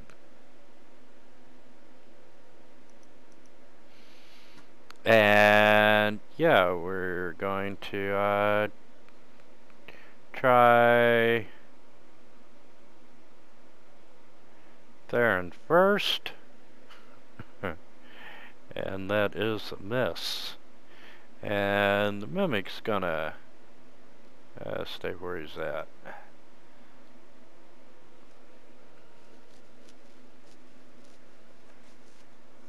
Oh, tokens aren't locked, right? I know it's been a while, but it's your turn. I know. You remember how to play? 5, 10, 15, 20, 25. Perfect. Oop.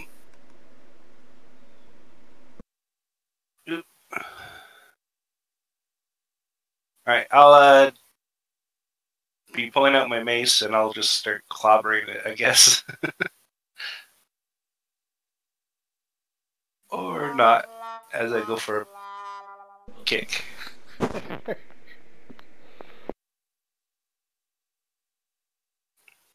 There. And I will actually just, yeah, I'll stay put.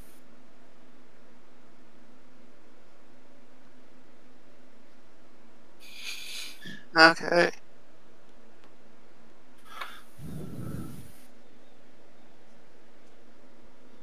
Deciding what to do here. I will. I'll move. I'll move up. And I will swing at him with my scimitar again.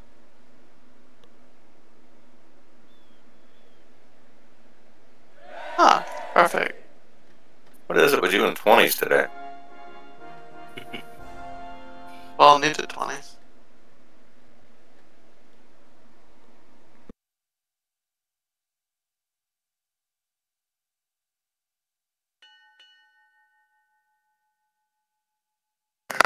I gotta shoot it again. And with my bonus action, shoot it again.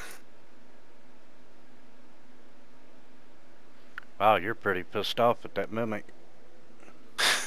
I'm pissed off at everything.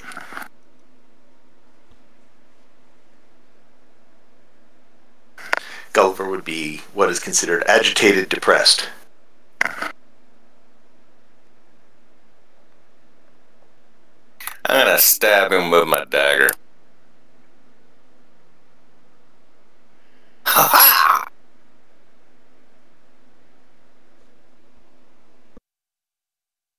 For a big 5 points of damage. And then I'm disengaging.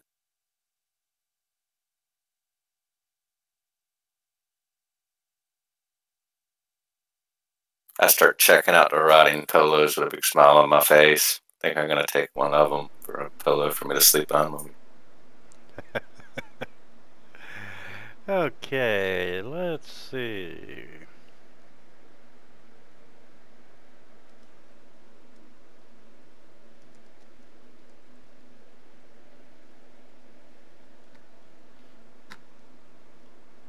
And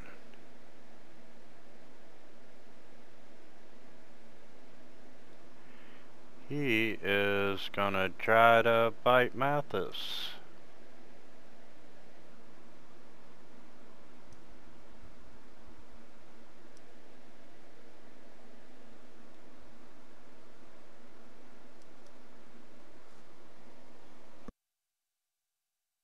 Mathis, you gonna take that?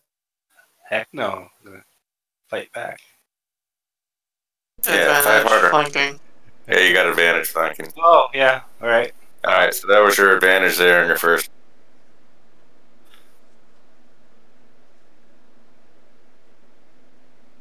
Then advantage on my fist.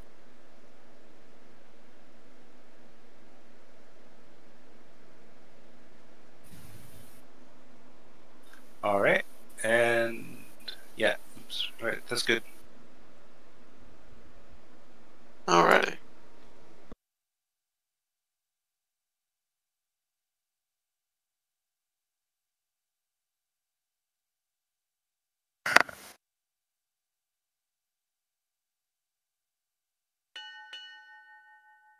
About that time, that mimic says, "Hey guys, hold on, wait a minute. I got something to get off my chest."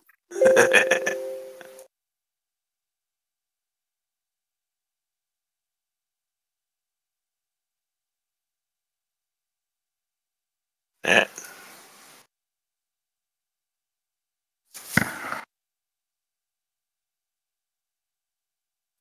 And Val starts fumbling around his belt, looking for a goblin door knocker. But then realizing that there are people all around the chest that could possibly get hurt, he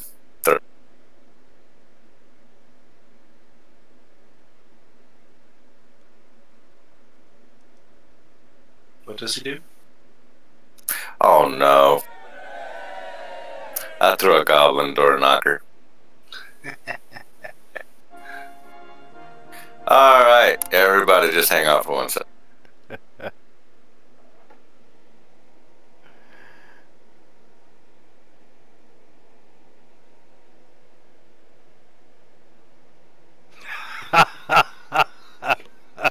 Sorry, splash damage.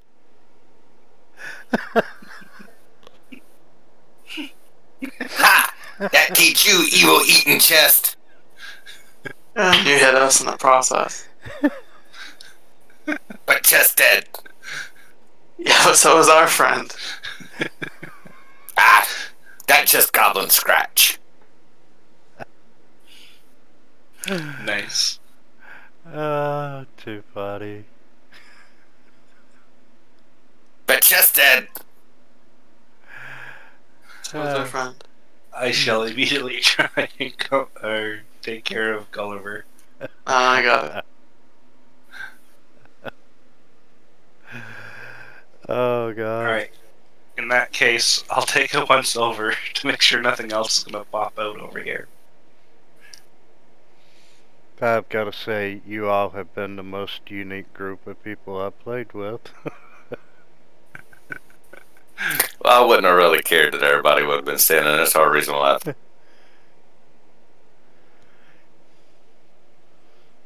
As dangerous to myself and the party as I am the bad guy.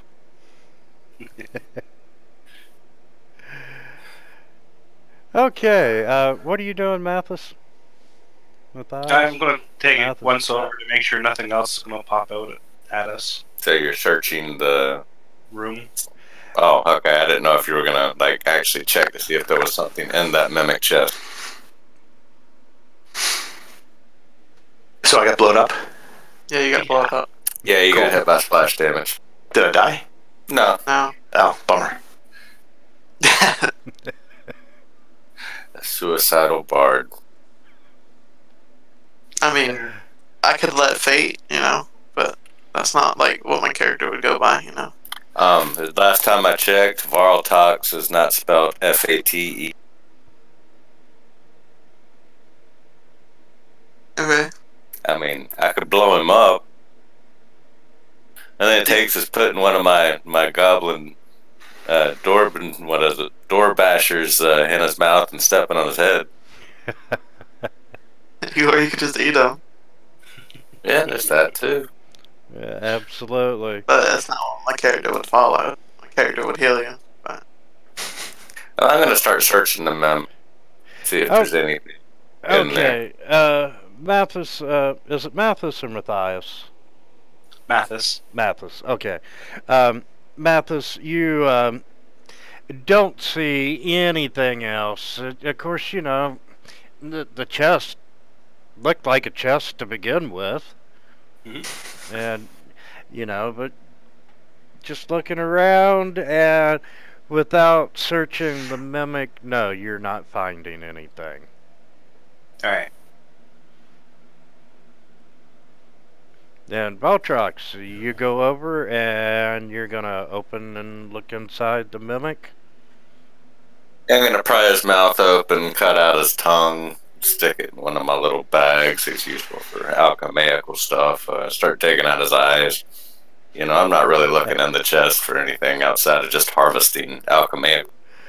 But if there is stuff that, you know, I see, then I'll let everybody know. Okay, yes, you are finding stuff in the chest, and give me just a second.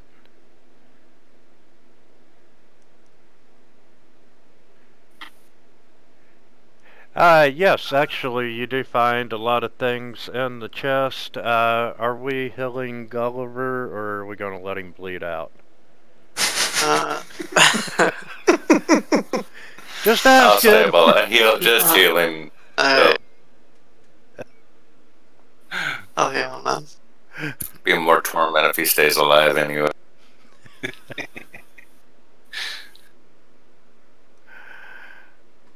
He sits bolt upright. I'm not dead yet. I told you all gonna die. Yeah, but apparently not yet. Okay. Inside the chest, you do find one flask of alchemist fire. There is a chain shirt, a cloak of protection, a bullseye lantern, a mess kit, four potions of healing, one set of thieves' tools, and one wizard's spell book. And Valtrox, you're doing what? You're going after like the alchemist fires, I assume. I'm taking the alchemist fire, and I'm gonna take a close look at that cloak. Okay, as you reach in to grab the alchemist fire, when you touch it and you pull it out of the mimic itself,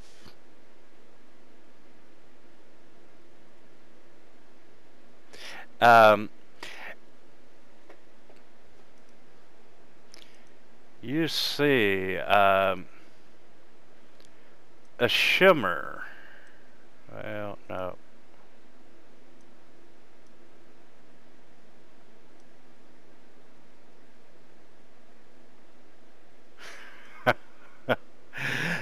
Directly ahead of you, from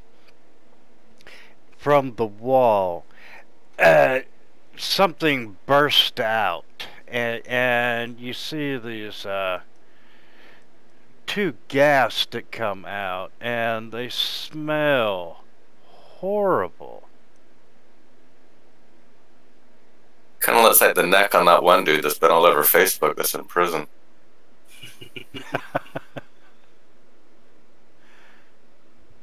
That dude does have a neck, for sure. And oh, I have that open. Might as well get it over with. Yeah, go ahead and roll for initiative. And oh, we're doing great.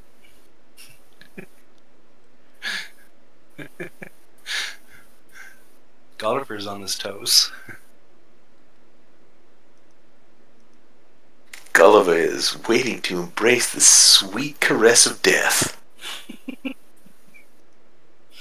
You don't want to die to these guys. He'll come back as a gas. He won't care. But yes, directly ahead of you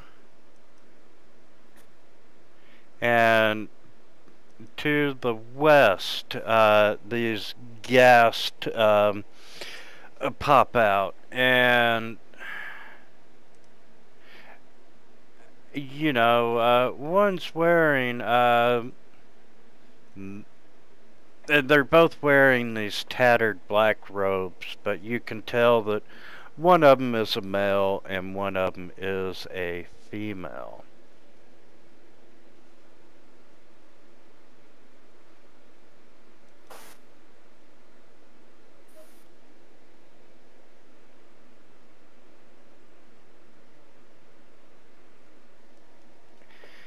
Okay, and the first one.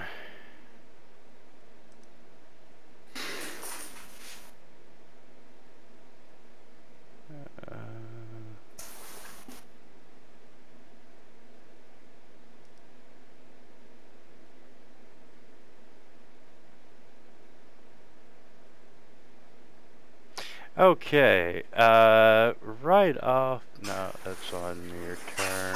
Turning defiance.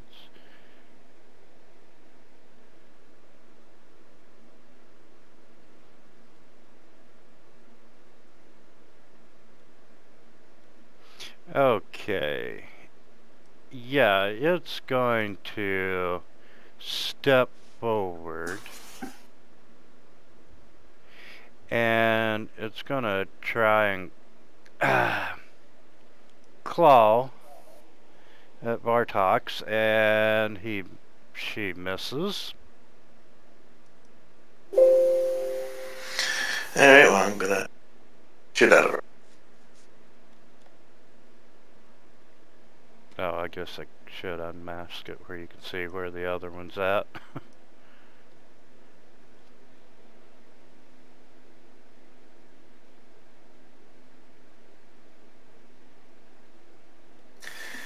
Okay. If Thorn's gonna continue to do nothing, maybe you should hide him or something. Or yell at Mama. Mama! Actually, that Mama!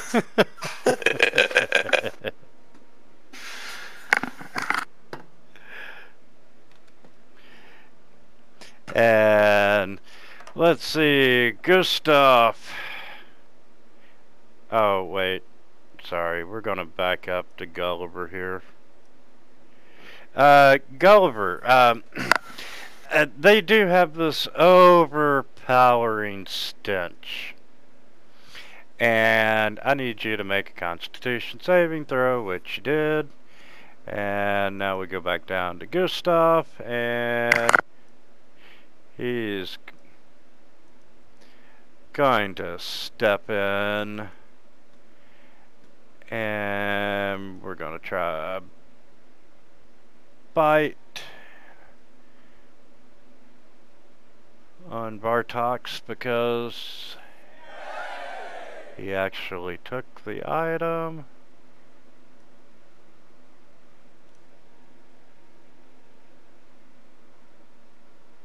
Nice. You survived. And wait.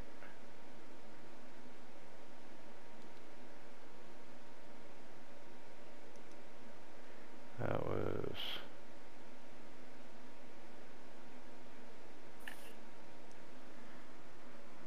okay, so let's heal that damage, and I need to roll this damage.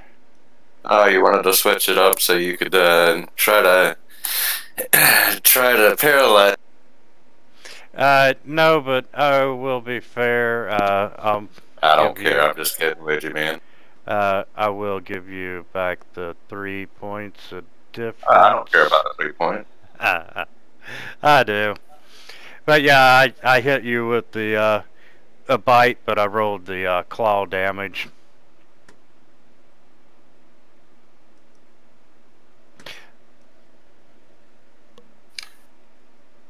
Well, in a complete panic, I just start swinging madly. Finally hitting with my mace. And I need you to make a Constitution saving throw as well.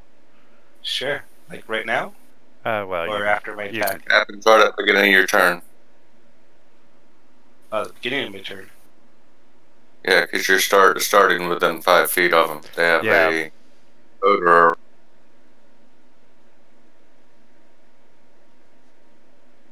So you become poisoned until the start of your next round.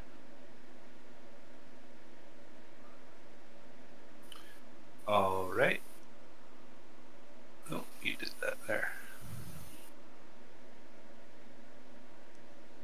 So does that give me disadvantage?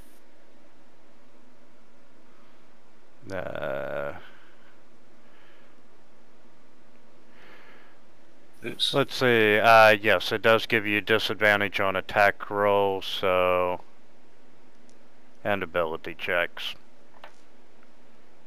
All right, I'll take I'll assume the first two were attacks. Yeah. You landed in one attack. All right, so now disadvantage on the next. Miss. All right. Wait. I should technically just swing normally because of a Theron.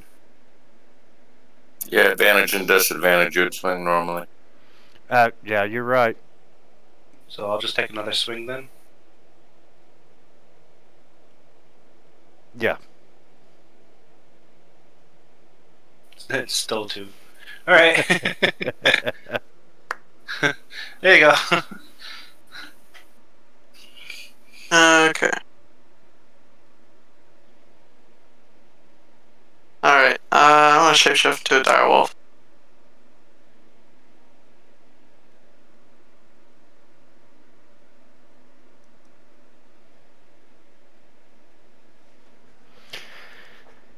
Okay.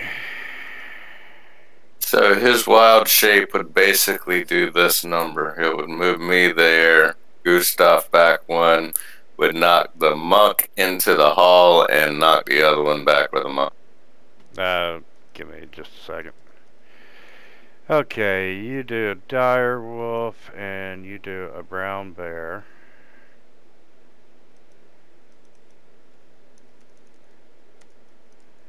And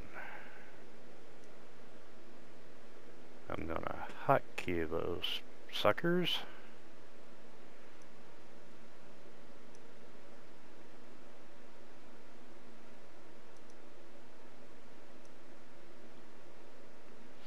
Okay, so Mathis would go out in the hall.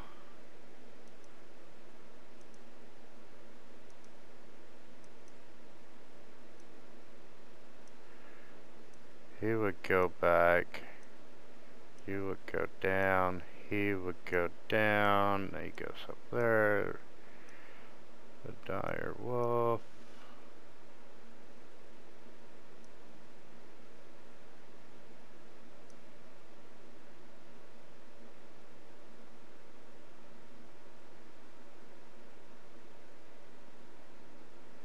And that's at 5.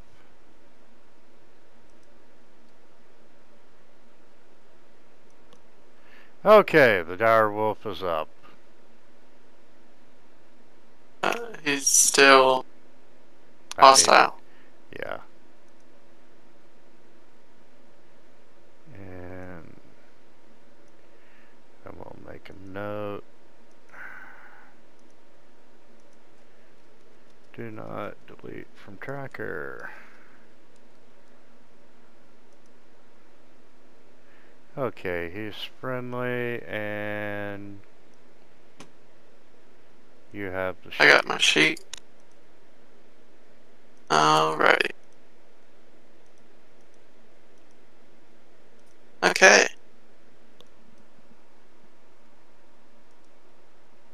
Well, let's...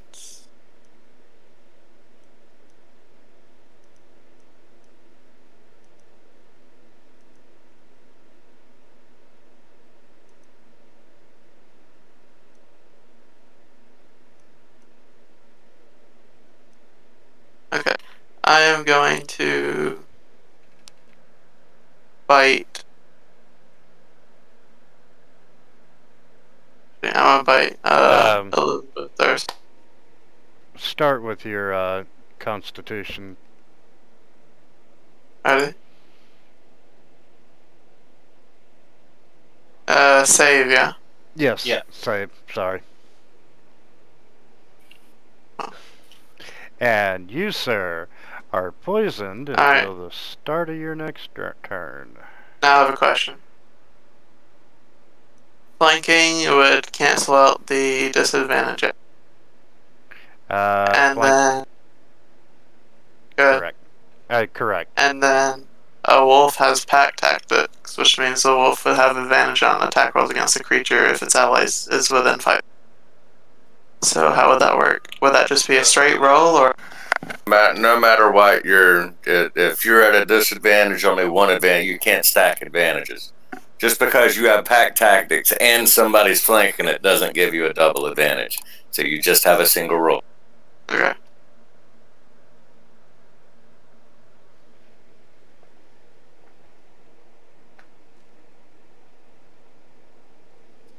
Okay, well, oh.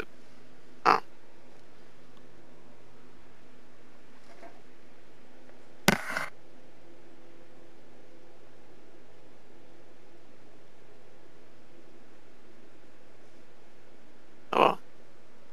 Is that it? No, he's got to roll his damage he hit. And then I think she's got to do a save to see if she gets... Yeah. And she is now prone. You prone bitch.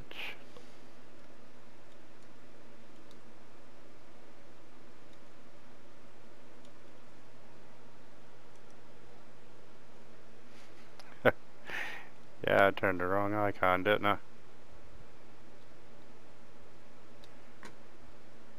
She's had 2 kids. She's used to being in that position.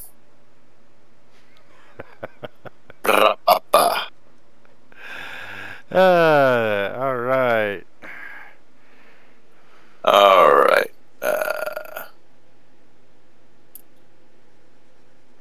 I'm going to step in.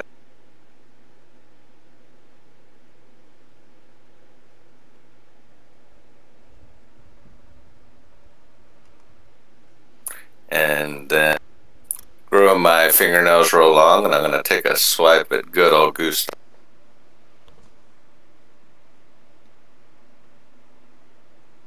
You want to do your con save? For moving in there, I wasn't within 5 feet at the start of my... That's right. You're good. Alright, and I'm going to switch. And that was a miss, and my happy butt's moving right.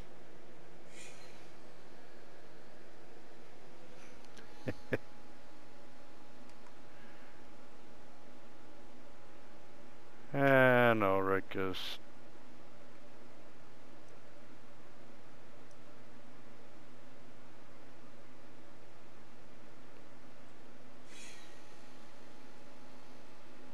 Yeah, he's gonna stay out there another round.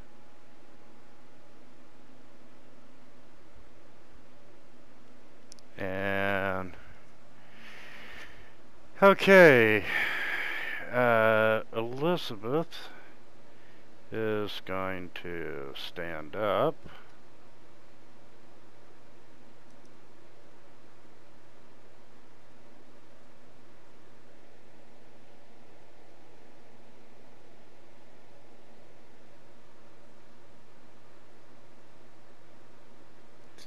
And with that,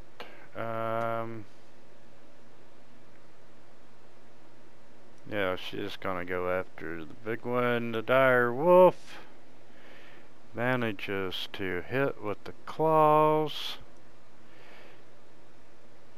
and boom, and there's a saving throw, which the dire wolf fails and becomes paralyzed for the next minute.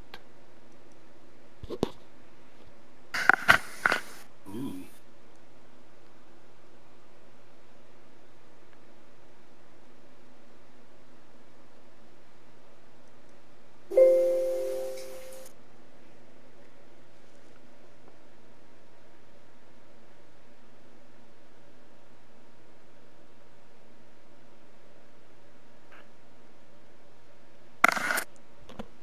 Damn, getting blown up did you a lot of good.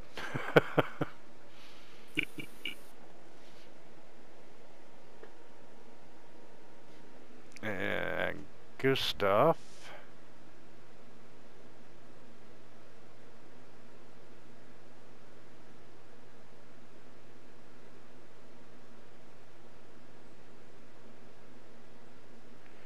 Yeah, Gustav is, we're going after the wolf again.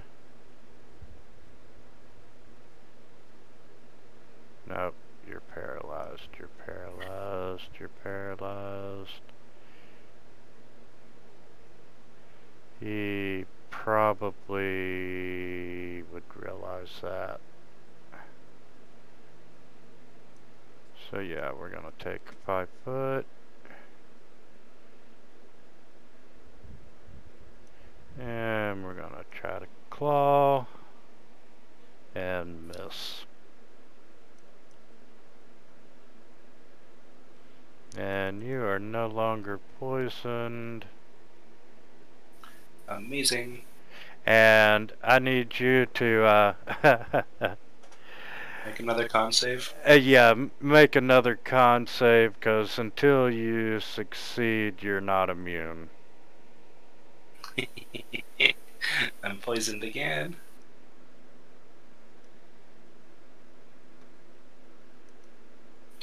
Alright, I shall take my action. This time without advantage.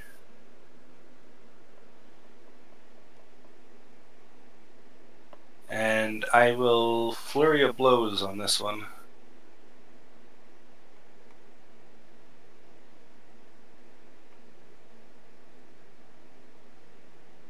There we go. Being poisoned sucks. Alright. But you know what's worse than being poisoned? Dead. Being paralyzed. Paralyzed.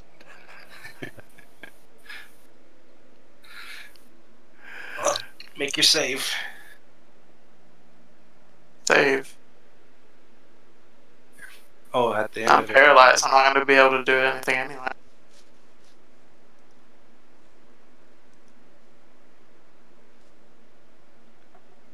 Don't you get a save at the end of every turn?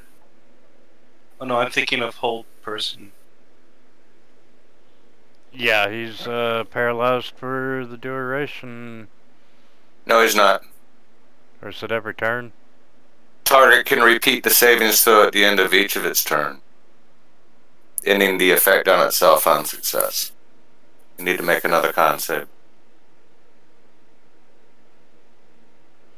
And that is good enough.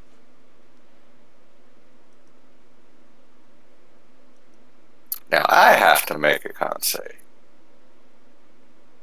Good thing I actually have somewhat of a constitution.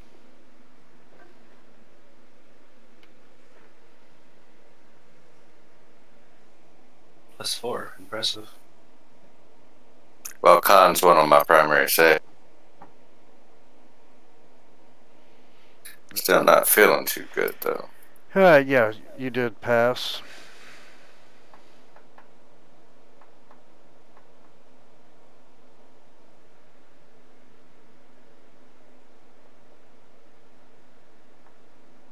Alright, now I'm going to attack him back again.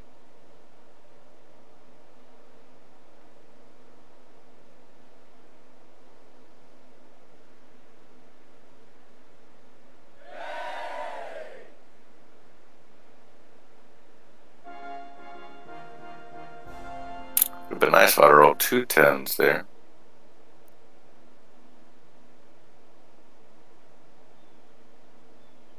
And I'm going to withdraw.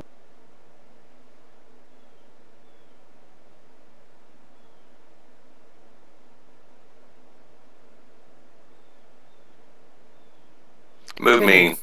Can you really call it a withdrawal if you run forward toward them? I circle through him. And I withdraw right.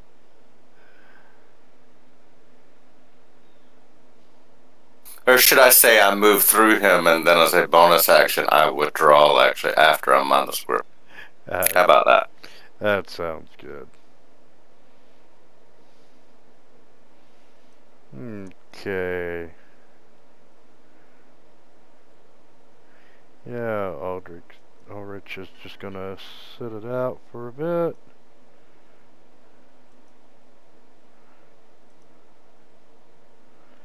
And Elizabeth, is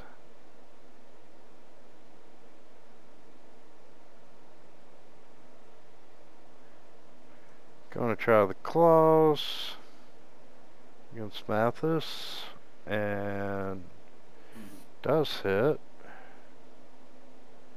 Have some damage. Have a saving throw. I need a saving throw? Well, no, not because you're dying.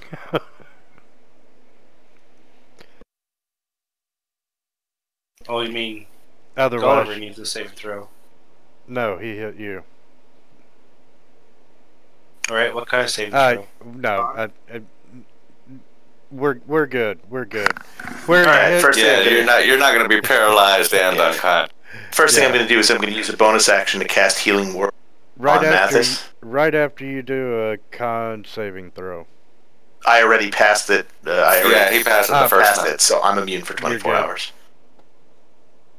And me, I'm immune because that smell smells like a goblin perfume, babe. So that was my bonus action, and then my regular action, I'll shoot Elizabeth.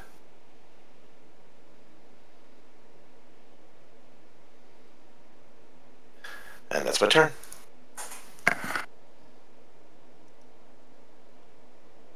In fact, my old goblin girlfriend, Gunkfutta, used to wear it all the time, and used to drive me. Surprised you weren't distracted from the pleasant smell. Well, actually, if I'd have been attacked by Elizabeth Durst, I probably would have tried to cop a few.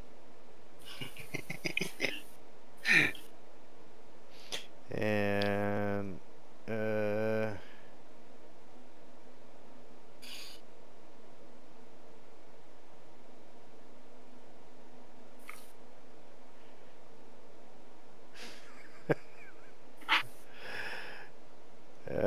I'm gonna let the dice decide.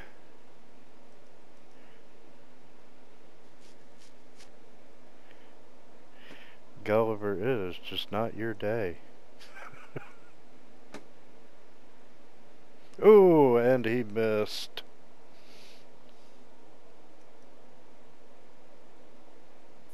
Another con save? Yes, sir. For you, you're down. Oh, I'm back. Oh no, you're back up. Finally. Though you probably are still prone. Alright. Unless you use half your movement to stand up. Half my movement to stand up. I am no longer poisoned. Nice. And go away. And with a mighty backhanded swing of your mace, you smash her skull up against the side of the wall beside her, and it leaves a horrible smelling black ichor oozing down. I like it. I will use my bonus action to throw a dart at Gustav. Do I need a -2, -5? Gustav officially is standing up on the bed. Yeah, you know, you're good. I'm good? Alright. Oh, yeah, you're good, but I'm quite sure that Gulliver's got a dart in the back of his head. So do I hit Gulliver with that damage? Gulliver's like, can I get hit by any flipping thing else tonight? Alright. It's just appropriate, since we are all gonna die. We were really just kidding about applying the damage. Oh, well then heal him 5. I hit him for 5 with a dart, too. That's impressive. Alright. It's like throwing a dart through a board. Mr. Direwolf. That's for poison. And yeah, the save is Constitution 10. You still have him as paralyzed, which Yeah.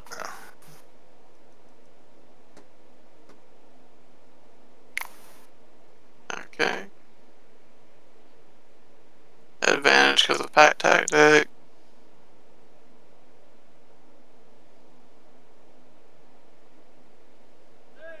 I love pack tactic. And saving throw. And he is now down, paralyzed, or prone. Which is just fantastic for me.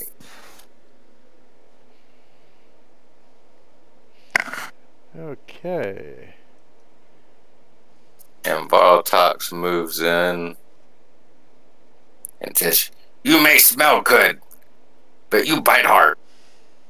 And his teeth grow longer this time as he goes for the... And he hit for another 4, and he's out of here.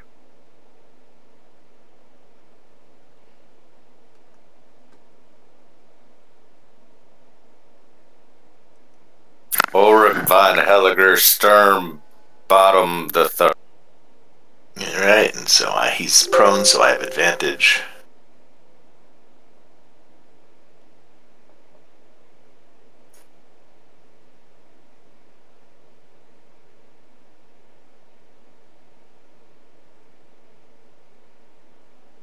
That first damage, I don't know if it applied to him or not. I didn't see it applied. Oh, you know it didn't. Not because I didn't have him targeted.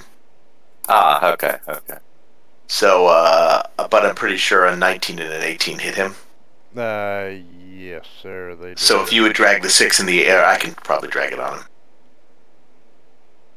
Yeah. And then I will step down here.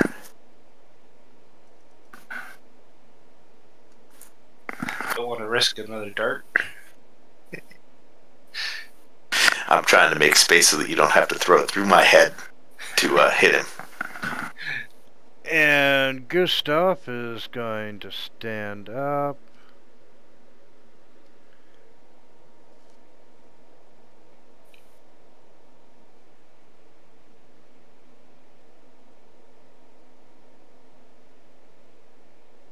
And he is... Oh, he's pretty pissed. We're gonna just try and bite Gulliver, and Gulliver dodges out of the way. Mathis, you are up. Go on in and take a swing with my mace.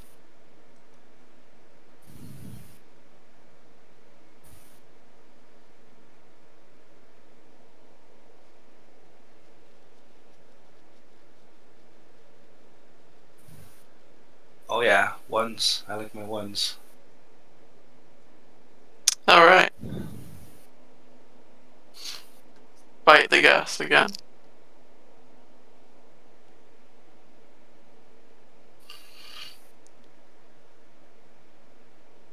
Oh, never mind, he died. Okay, you have defeated the Durst. The parent.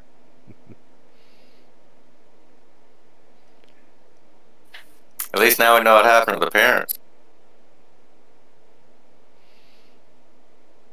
May I suggest we bury these bodies in the appropriate tombs? After we step all over them and light them on fire? I mean, if we're going to do that to them, we might as well grab the children and do it to them, too. We shall do that. Offer that as well. Burning or burying? Burying. I'm going to look around for something to start burning those bodies.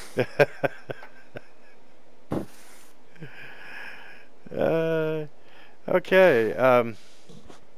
Yeah, you can find plenty of stuff. Before I forget it, let's go to the treasure. And we'll drag it over to the inventory.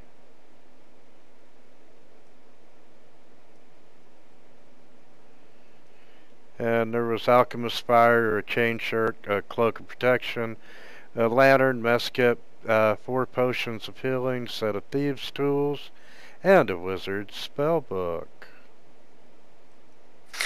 I don't think I can use the chain shirt until next level when I get College of Valor.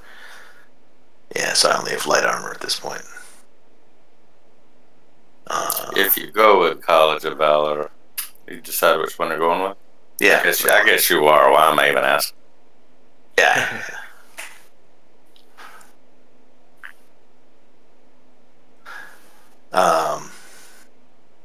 Since Mathis seems to be our frontline tank, and I guess you are too, one of you guys should probably take the Cloak of Protection.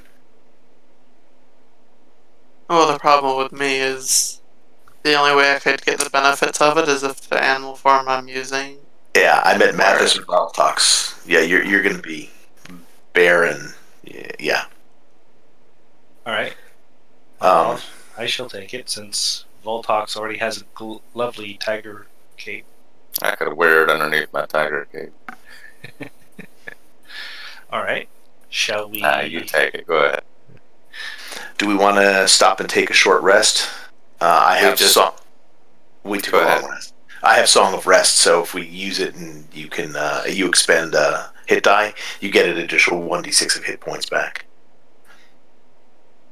That's up to the DM.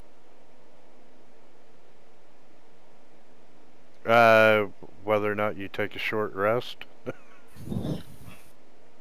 You identify those potions, please. Oh, shit. I so wish they put that master option back in. Well, I have mine set, so by default I can come up. I can identify as well. So if we each take 2, it'll only take 20 minutes. Oh yeah, he just already identified them as the whole thing. So, but yeah, I've got to identify as well. They're marked as potion. Oh, they're the potions. Thank you.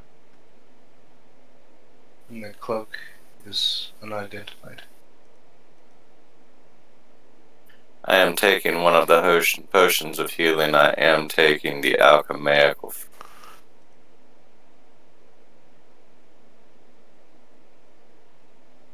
The cloak of protection you need to grab real quick, Math. And that's all we need. At least that's all I need. Something more to make fire with.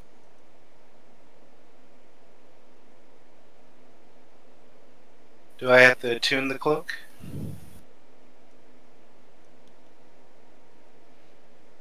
I do not believe so. You can read open on it. It should tell. Yeah, it'll tell you. It'll say requires attunement. If you do. Yes, it does. Then you need to spend an hour attuning to it. A full hour? Okay.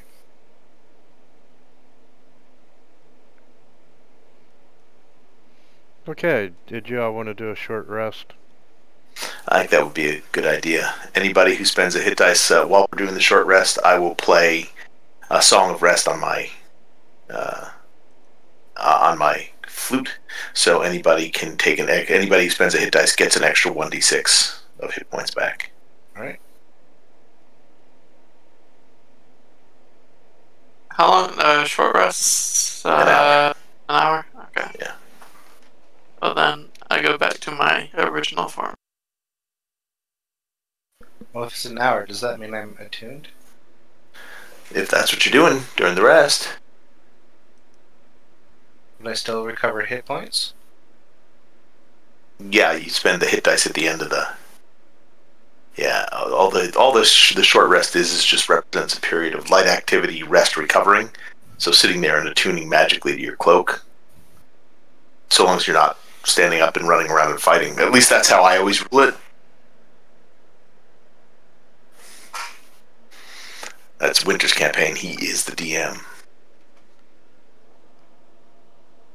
I'm sorry, I was cleaning out the combat tracker. What was the question? Mathis wanted to know if he spends the hour that we're doing the short rest attuning to the cloak, does he also get to spend a hit dice to heal? Yeah, I would think so. That's generally how I've ruled it as well. Yeah, I mean, what are you doing? Just sitting around waiting to heal? Well, I just wanted to be sure. Binding wounds, stretching, you know. Yeah, and, you know, most items, you know, like a cloak, how you going to attune to it? You're going to wear it. So, yeah, you're good.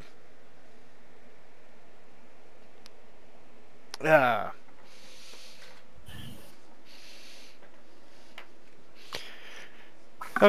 Okay.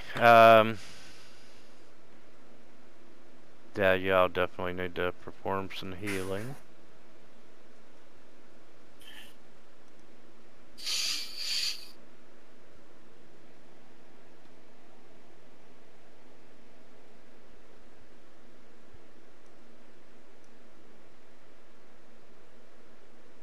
We get 2 hit die, right? Yeah, 1 per level. Well, I meant with your Song of Healing. You get a 1d6, an additional 1d6 in addition to your hit die. Thanks.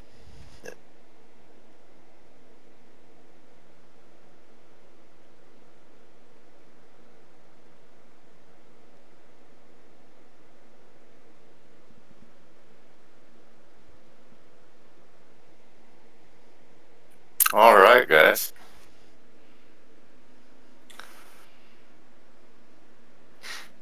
Hey, Winter, are we using XP or progression? Progression. Okay. Wow, I was really quick on that answer. Well, I just knew you were because when we reached this level, we hit. Okay. Now that everyone has done all the healing they want or can do, shall we proceed even further down into the death house? Sure. Gulliver wants to leave. Come on, Gulliver. We have a task to do. If the task is dying, I think that I've done my fair share today.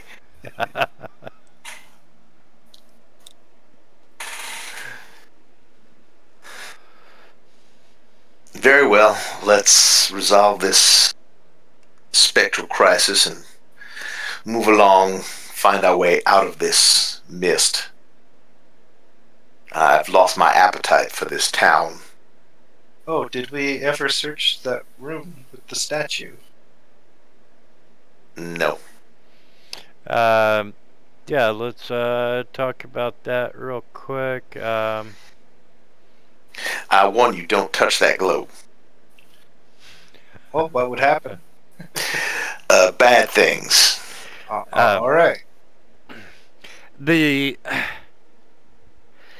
It's got moldy skeletons that are hanging from shackles on the wall. There's a wide alcove that contains the statue that Gulliver is intimately familiar with. And other than the, in his right hand, he's holding the crystal orb. And once again, you can hear chanting coming from the stairwell going down, and it's echoing through.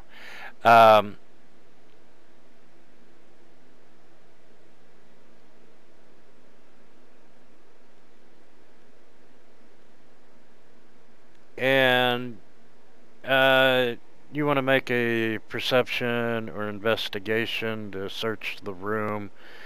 The skeletons on the walls appear to be harmless decor. Is that perception or investigation, or just investigation? Either or.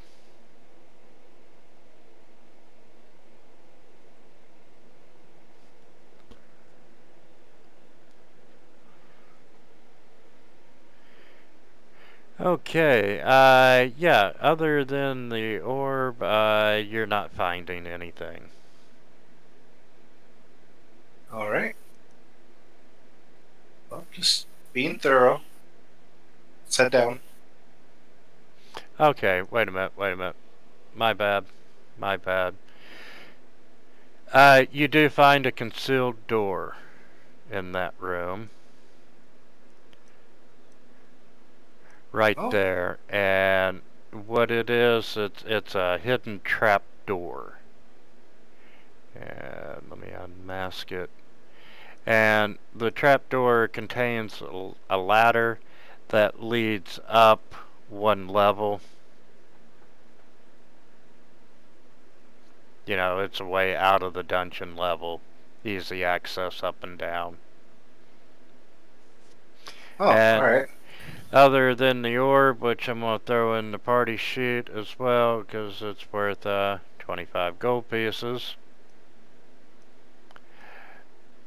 That's it for that shrine room. We continuously hear chanting coming from downstairs. Oh yes, and as you are coming over to the stairs, you know, it is getting louder and louder. And alright, shall we proceed? Or does, because it's getting louder, does that mean it's coming towards us? That means we're getting closer to it. Oh. Alright. Let's go on down. Okay,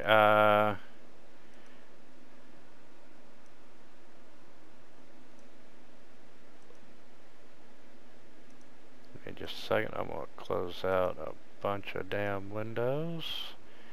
Leave the dire wolf open.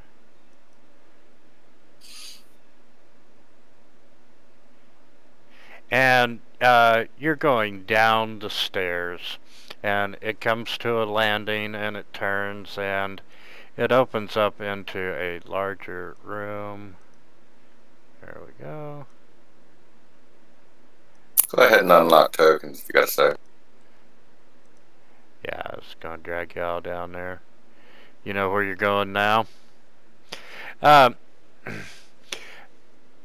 As you enter the room, the ghostly chanting is, you know, it's filling the room, it's echoing off the walls, and you can hear a dozen or so voices saying over and over, "He is the ancient. He is the land. He is the ancient. He is the land."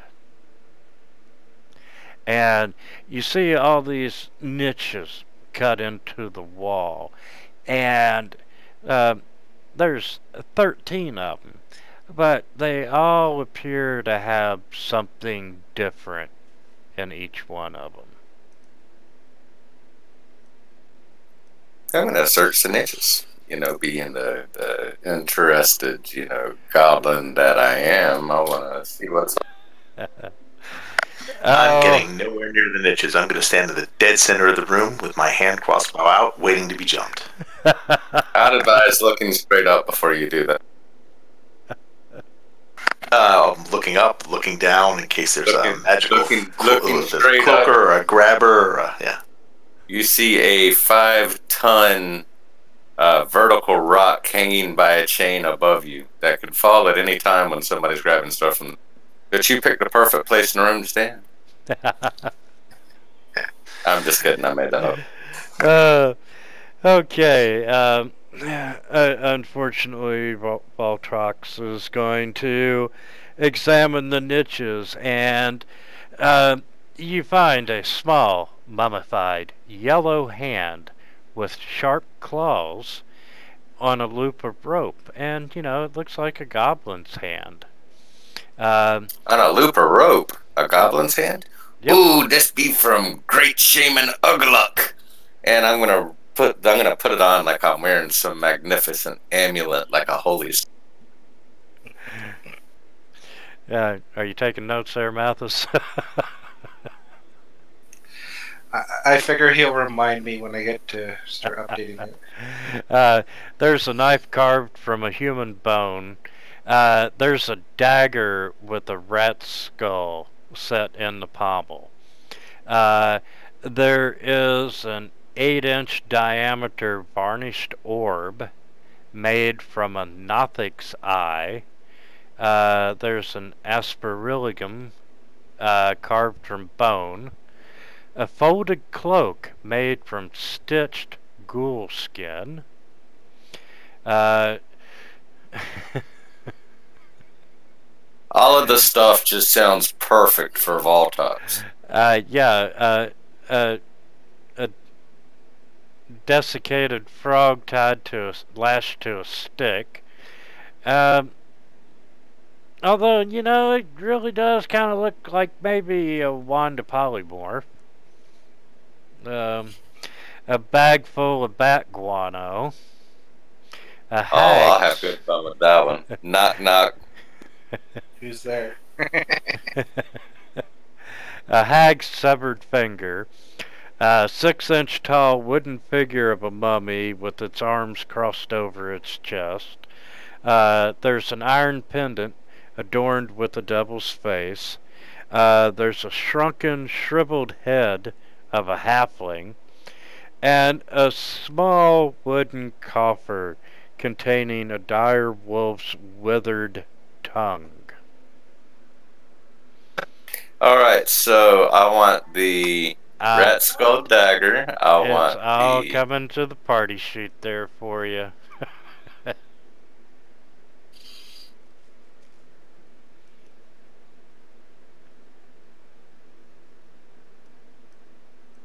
Wow.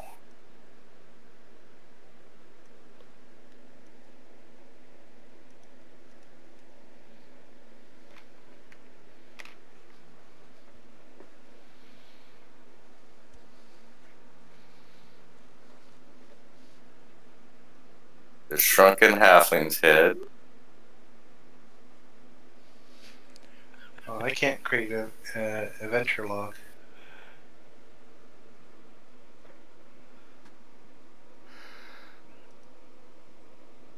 Oh, I just hit edit. You can just delete out the mummified hand because I just made it. I just called it the holy symbol of Vardrivik and in parentheses put goblin. Get rid of the hand. Ooh. Okay, until I get a monocle, I'm taking and wearing the black leather eye patch. And I want the bag of black bat guano. So now... Oh, nope, there was one more thing I wanted. I actually am getting rid of my tiger cloak. Oh, that's right, baby. I want a cloak of ghoul skins.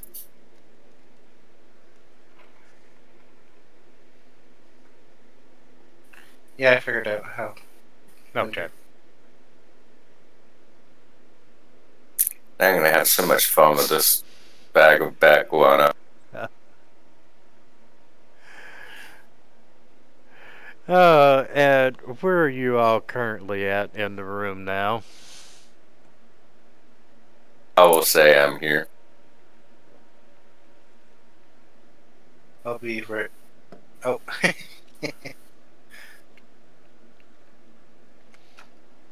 There you go. Okay. Mathis, you can see that the hallway where you're standing goes down and it curves to the north. I'm sorry, curves to the west before continuing south. Theron, you can't see that that tunnel there beside you slopes down at a 20-degree angle, and it ends up in murky water, and you can see a rusted portcullis.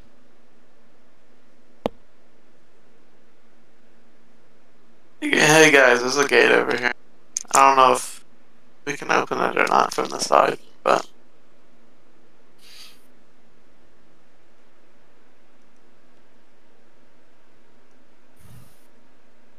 I take a quick glance at Gulliver, clearly seeing that he has no interest in moving. I'll go investigate.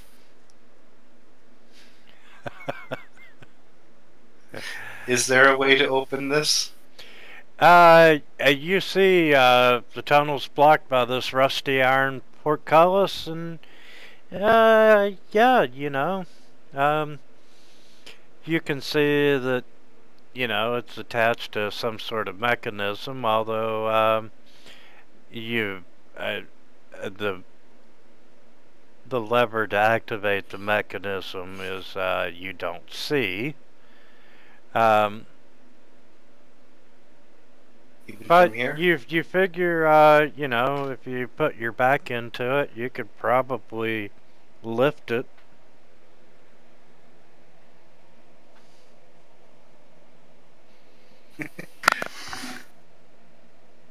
Back. All right,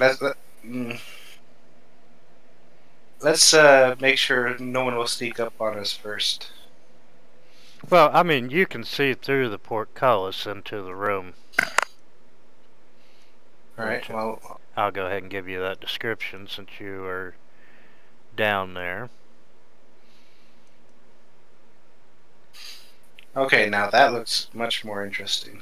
Yeah, you see a 40-foot square room. There's smooth masonry walls, providing excellent acoustics, and you can hear the chanting. I mean, it is so loud right there at the portcullis.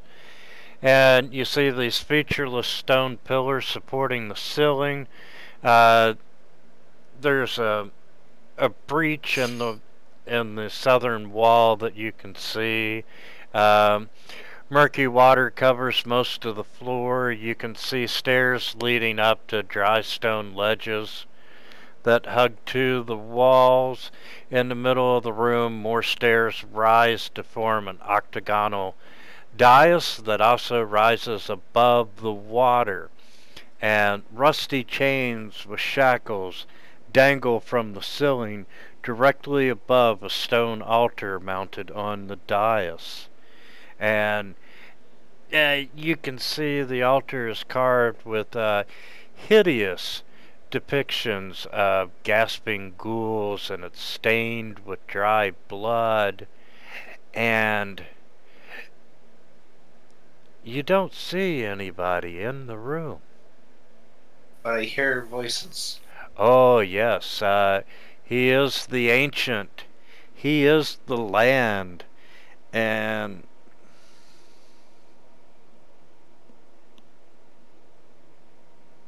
well, I think we found out where all the voices are coming from.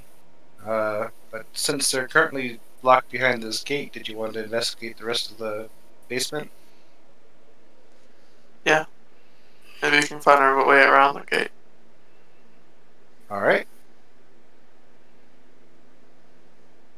I guess I shall lead the group. Make sure Vartox follows.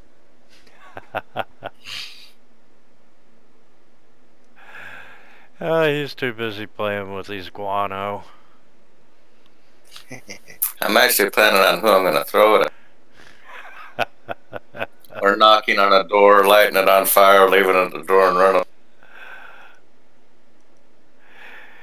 Okay. Yeah, I'm done with it. Yeah, as you enter this next section, oh,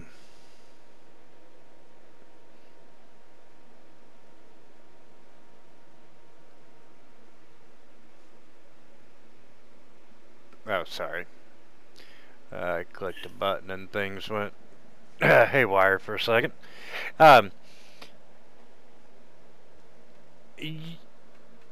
As you come down, you see prison cells, and you know, you can see the shackles hanging off the back walls of the alcoves.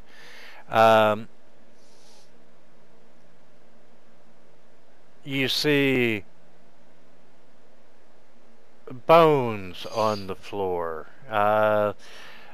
You know, the prisoners are long gone, except for the bones and the rusty shackles on the wall.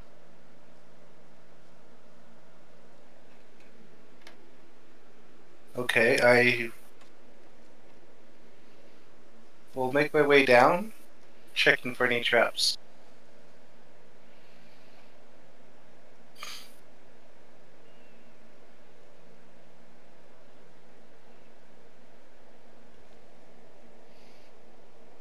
Okay, yeah, walking down the main hallway, you have not found any traps.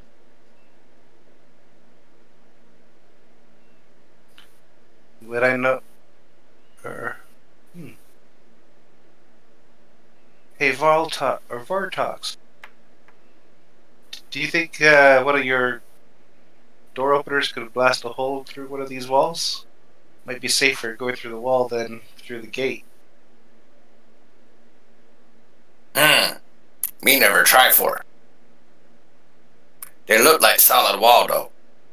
Oh, alright. My boomers were good on wood, but I never see wood good on wood. Alright, well then, we should probably save our boomers for later. I'm going to take a look around the cells, see if I with, you know, my wonderfully masterful -100%.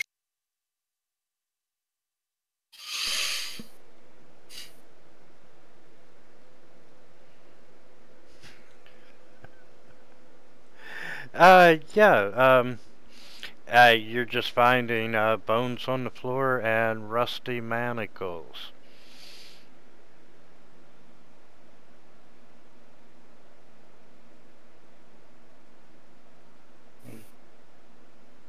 Well, it doesn't look like there's anything in here.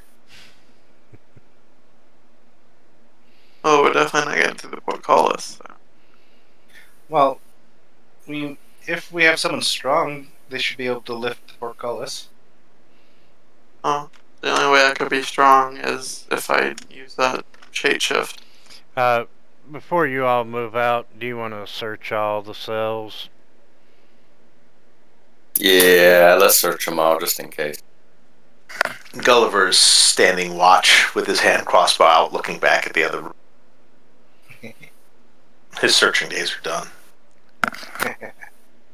Right? Perception. Or passive. Okay, Mathis, this time round, up in the middle, you do find a secret door right. Damn it. Right there. Oh, looks like we don't need the boomers. There's a door over here. Might need Gulliver to help find out how to open it.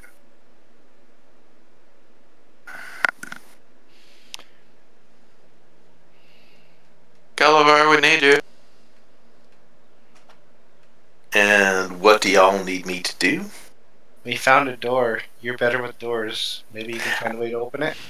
I do not think this is a sensible idea. I will do so after I have registered my severe protest. Protest taken? Alright. Well, do your protesting it. Let's get the door open. Perception? Yeah. Thieves' tools, perception, which... Let's start with the perception. You're looking around, you're examining the door, and you know, it's just very well hidden, and it's just not really locked at all. And you're not seeing any sign of traps. I'd push it. Push it real good. And the door opens into the other chamber.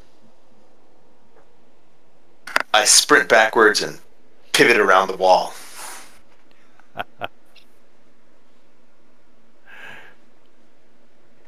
Vartox, there might be food in here. And I guess I shall lead. The minute you step into that room, Mathis, the chanting stops. And I mean, the entire dungeon just falls instantly silent. From the other room, Gulliver's voice says, "See, I told you, we all die." It's not eerie at all. Before hopping into the water, I'm going to make my way down here to see what the crumble is all about. Yeah, you can see, well,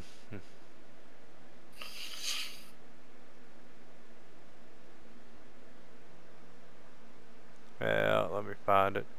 Yeah, part of the back wall has just collapsed and so forth, and you can tell it's like a small cave that they have used as a refuse pit. Just all kinds of junk, garbage, and other sort of crap floating around. Alright. Okay guys, I'm gonna head to the center, check it out. If anything pops out, make sure you kill it. Before or after it kills you? And the rest of us. Before. I will endeavor to do so. But I make no guarantees. And I'll make my way through the water. Okay, the water's about 2 feet deep, and the ledges and the dais are, you know, about 3 feet higher than the water surface, and its chamber ceiling's about 11 feet above you from standing on the dais. Looking at them, you can see that the chains dangling are about 8 foot long, and they would shackle people to the chains and dangle them above the altar, because just from the way everything looks, that, you know, that they were hanging, you know, just floating there, and they cut them open with knives, and you can see all kinds of blood stains on the altar. And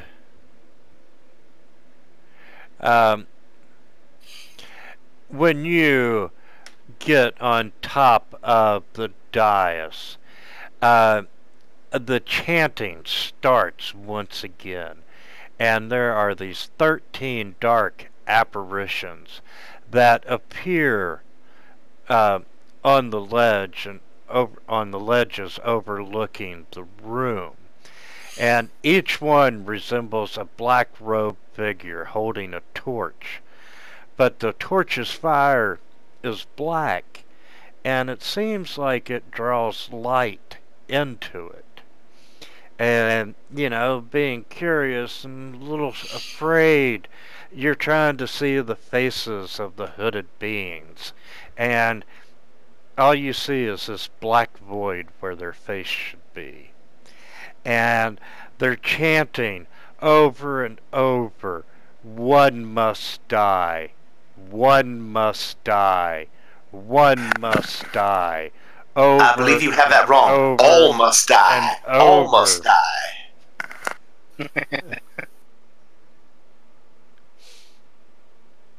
Would I put a correlation between the 13 of them and the 13 objects in the room before? No, there's not really anything significant. Well, maybe.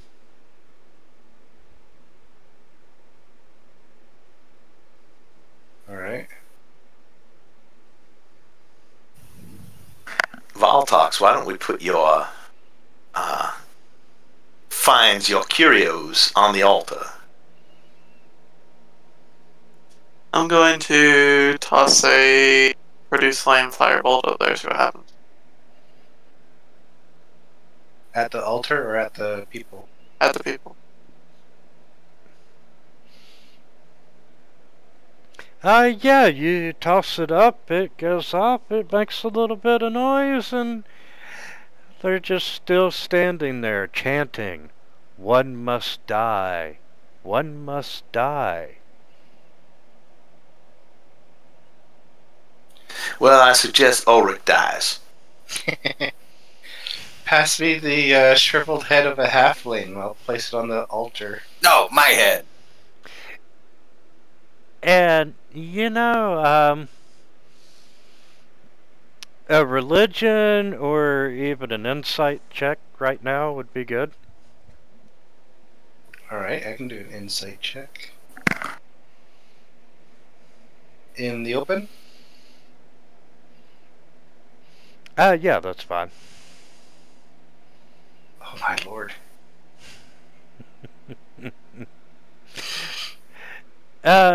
Theron, you think you've got it figured out that, these mysterious figures are wanting a sacrifice. You got that off of an 8? No, I had mine. I rolled mine. Oh, okay. I was about to say. They want us to sacrifice somebody. One must die. One must Fine. die. Go ahead. I'm gonna head down here.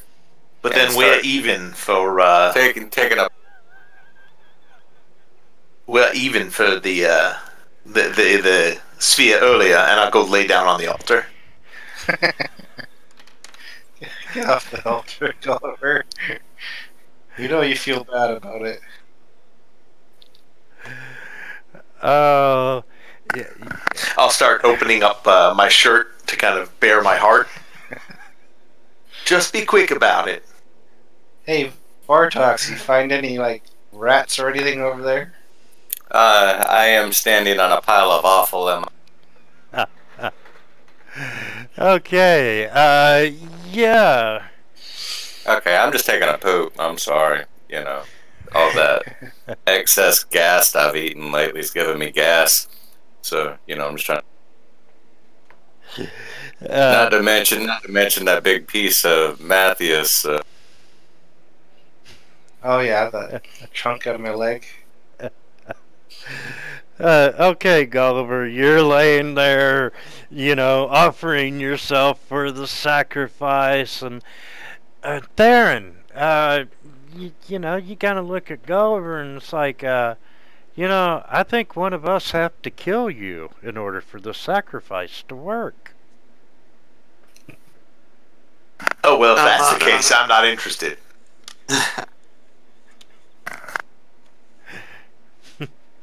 So the question is, Theron, do you want to pull out your weapon and do it for him? Nope. Perhaps if we desecrate the altar, although it's covered in blood. But over and over and over again.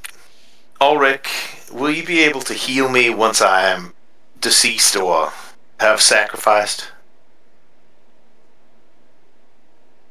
How's if you just bleed over it? You don't need to die. You wouldn't be able to res you. Not yet. Yeah, no way. I'm assuming that by sacrifice they mean be dead. Sufficiently injured. No, they mean dead. Hence, one must die. One must die. Well, we're all dying right now.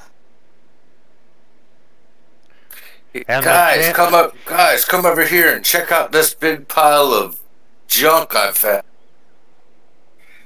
I am actually going to take my chance and head over to the junk. I'll leave Theron to deal with Gulliver.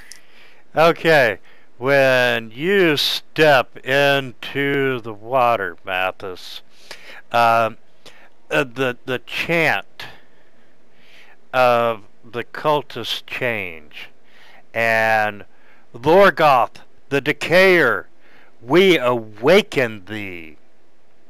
And Valtrox is over in the refuse, and he's copping a squat. And you feel shaking coming from underneath of you, Valtrox. I'll fall forward, make a bit more of a mess. And Pants around my ankles. rising up out of the refuse,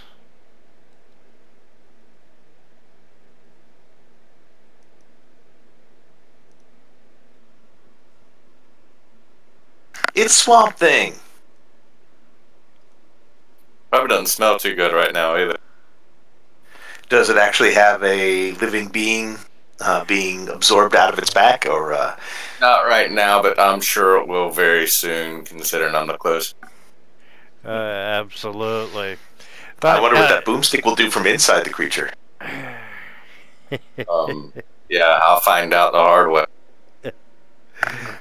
So, you have the cultists have summoned this creature and it's rising, and let's make the initiative rolls. And guys, that will probably be where we need to pause for a week, because Billy and I have an engagement here in about 30 minutes. Yeah, that's good. Same time next week, guys.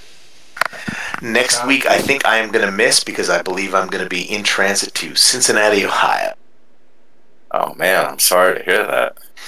Tell me about it. So, hang on. My flight, let me just hang on, check and see what time my flight is. Maybe not until the afternoon, so I may be good, but hold on, let me just check. Could be worse though, man. You could be going to Toledo. Or Detroit, the armpit of America. Yeah, my flight leaves at 11:35 and doesn't land until 2:10, so I am out for next week. Cowering in a corner. Gotcha. But you feel free to, I give, Rags, you have permission to play, Grim. I got you. I'll cover Gulliver. Gull. So I'll cool. keep him alive. You don't have to keep him alive. Just play him like you play him. He's, yeah. His will to live has been broken. He's borderline insane at the moment. He generally believes that everything's out to kill him, and there's absolutely zero chance that everybody will live. And he's just kind of fated to kind of sighs and accepts the death will come, as long as it comes while he's doing something fun or doing something action-oriented. Okay. All right. Who did you tell me to play? Gulliver. Grim was another character. Oh, no, it's just funny you said that, because in another game of mine, I have a Grim. That's why I was like, Grim? Hey, so do I. Shadows. Yeah, his name is Grimshaw. Grimshaw is a fighter warlock. Yeah, so we've got, what's his name? Grim Baron, Sparkle Gem, or something like that. Yeah. Grim Baron Sparkle. Yeah, actually, ironically enough, Grimshaw's patron is Strahd. I actually have such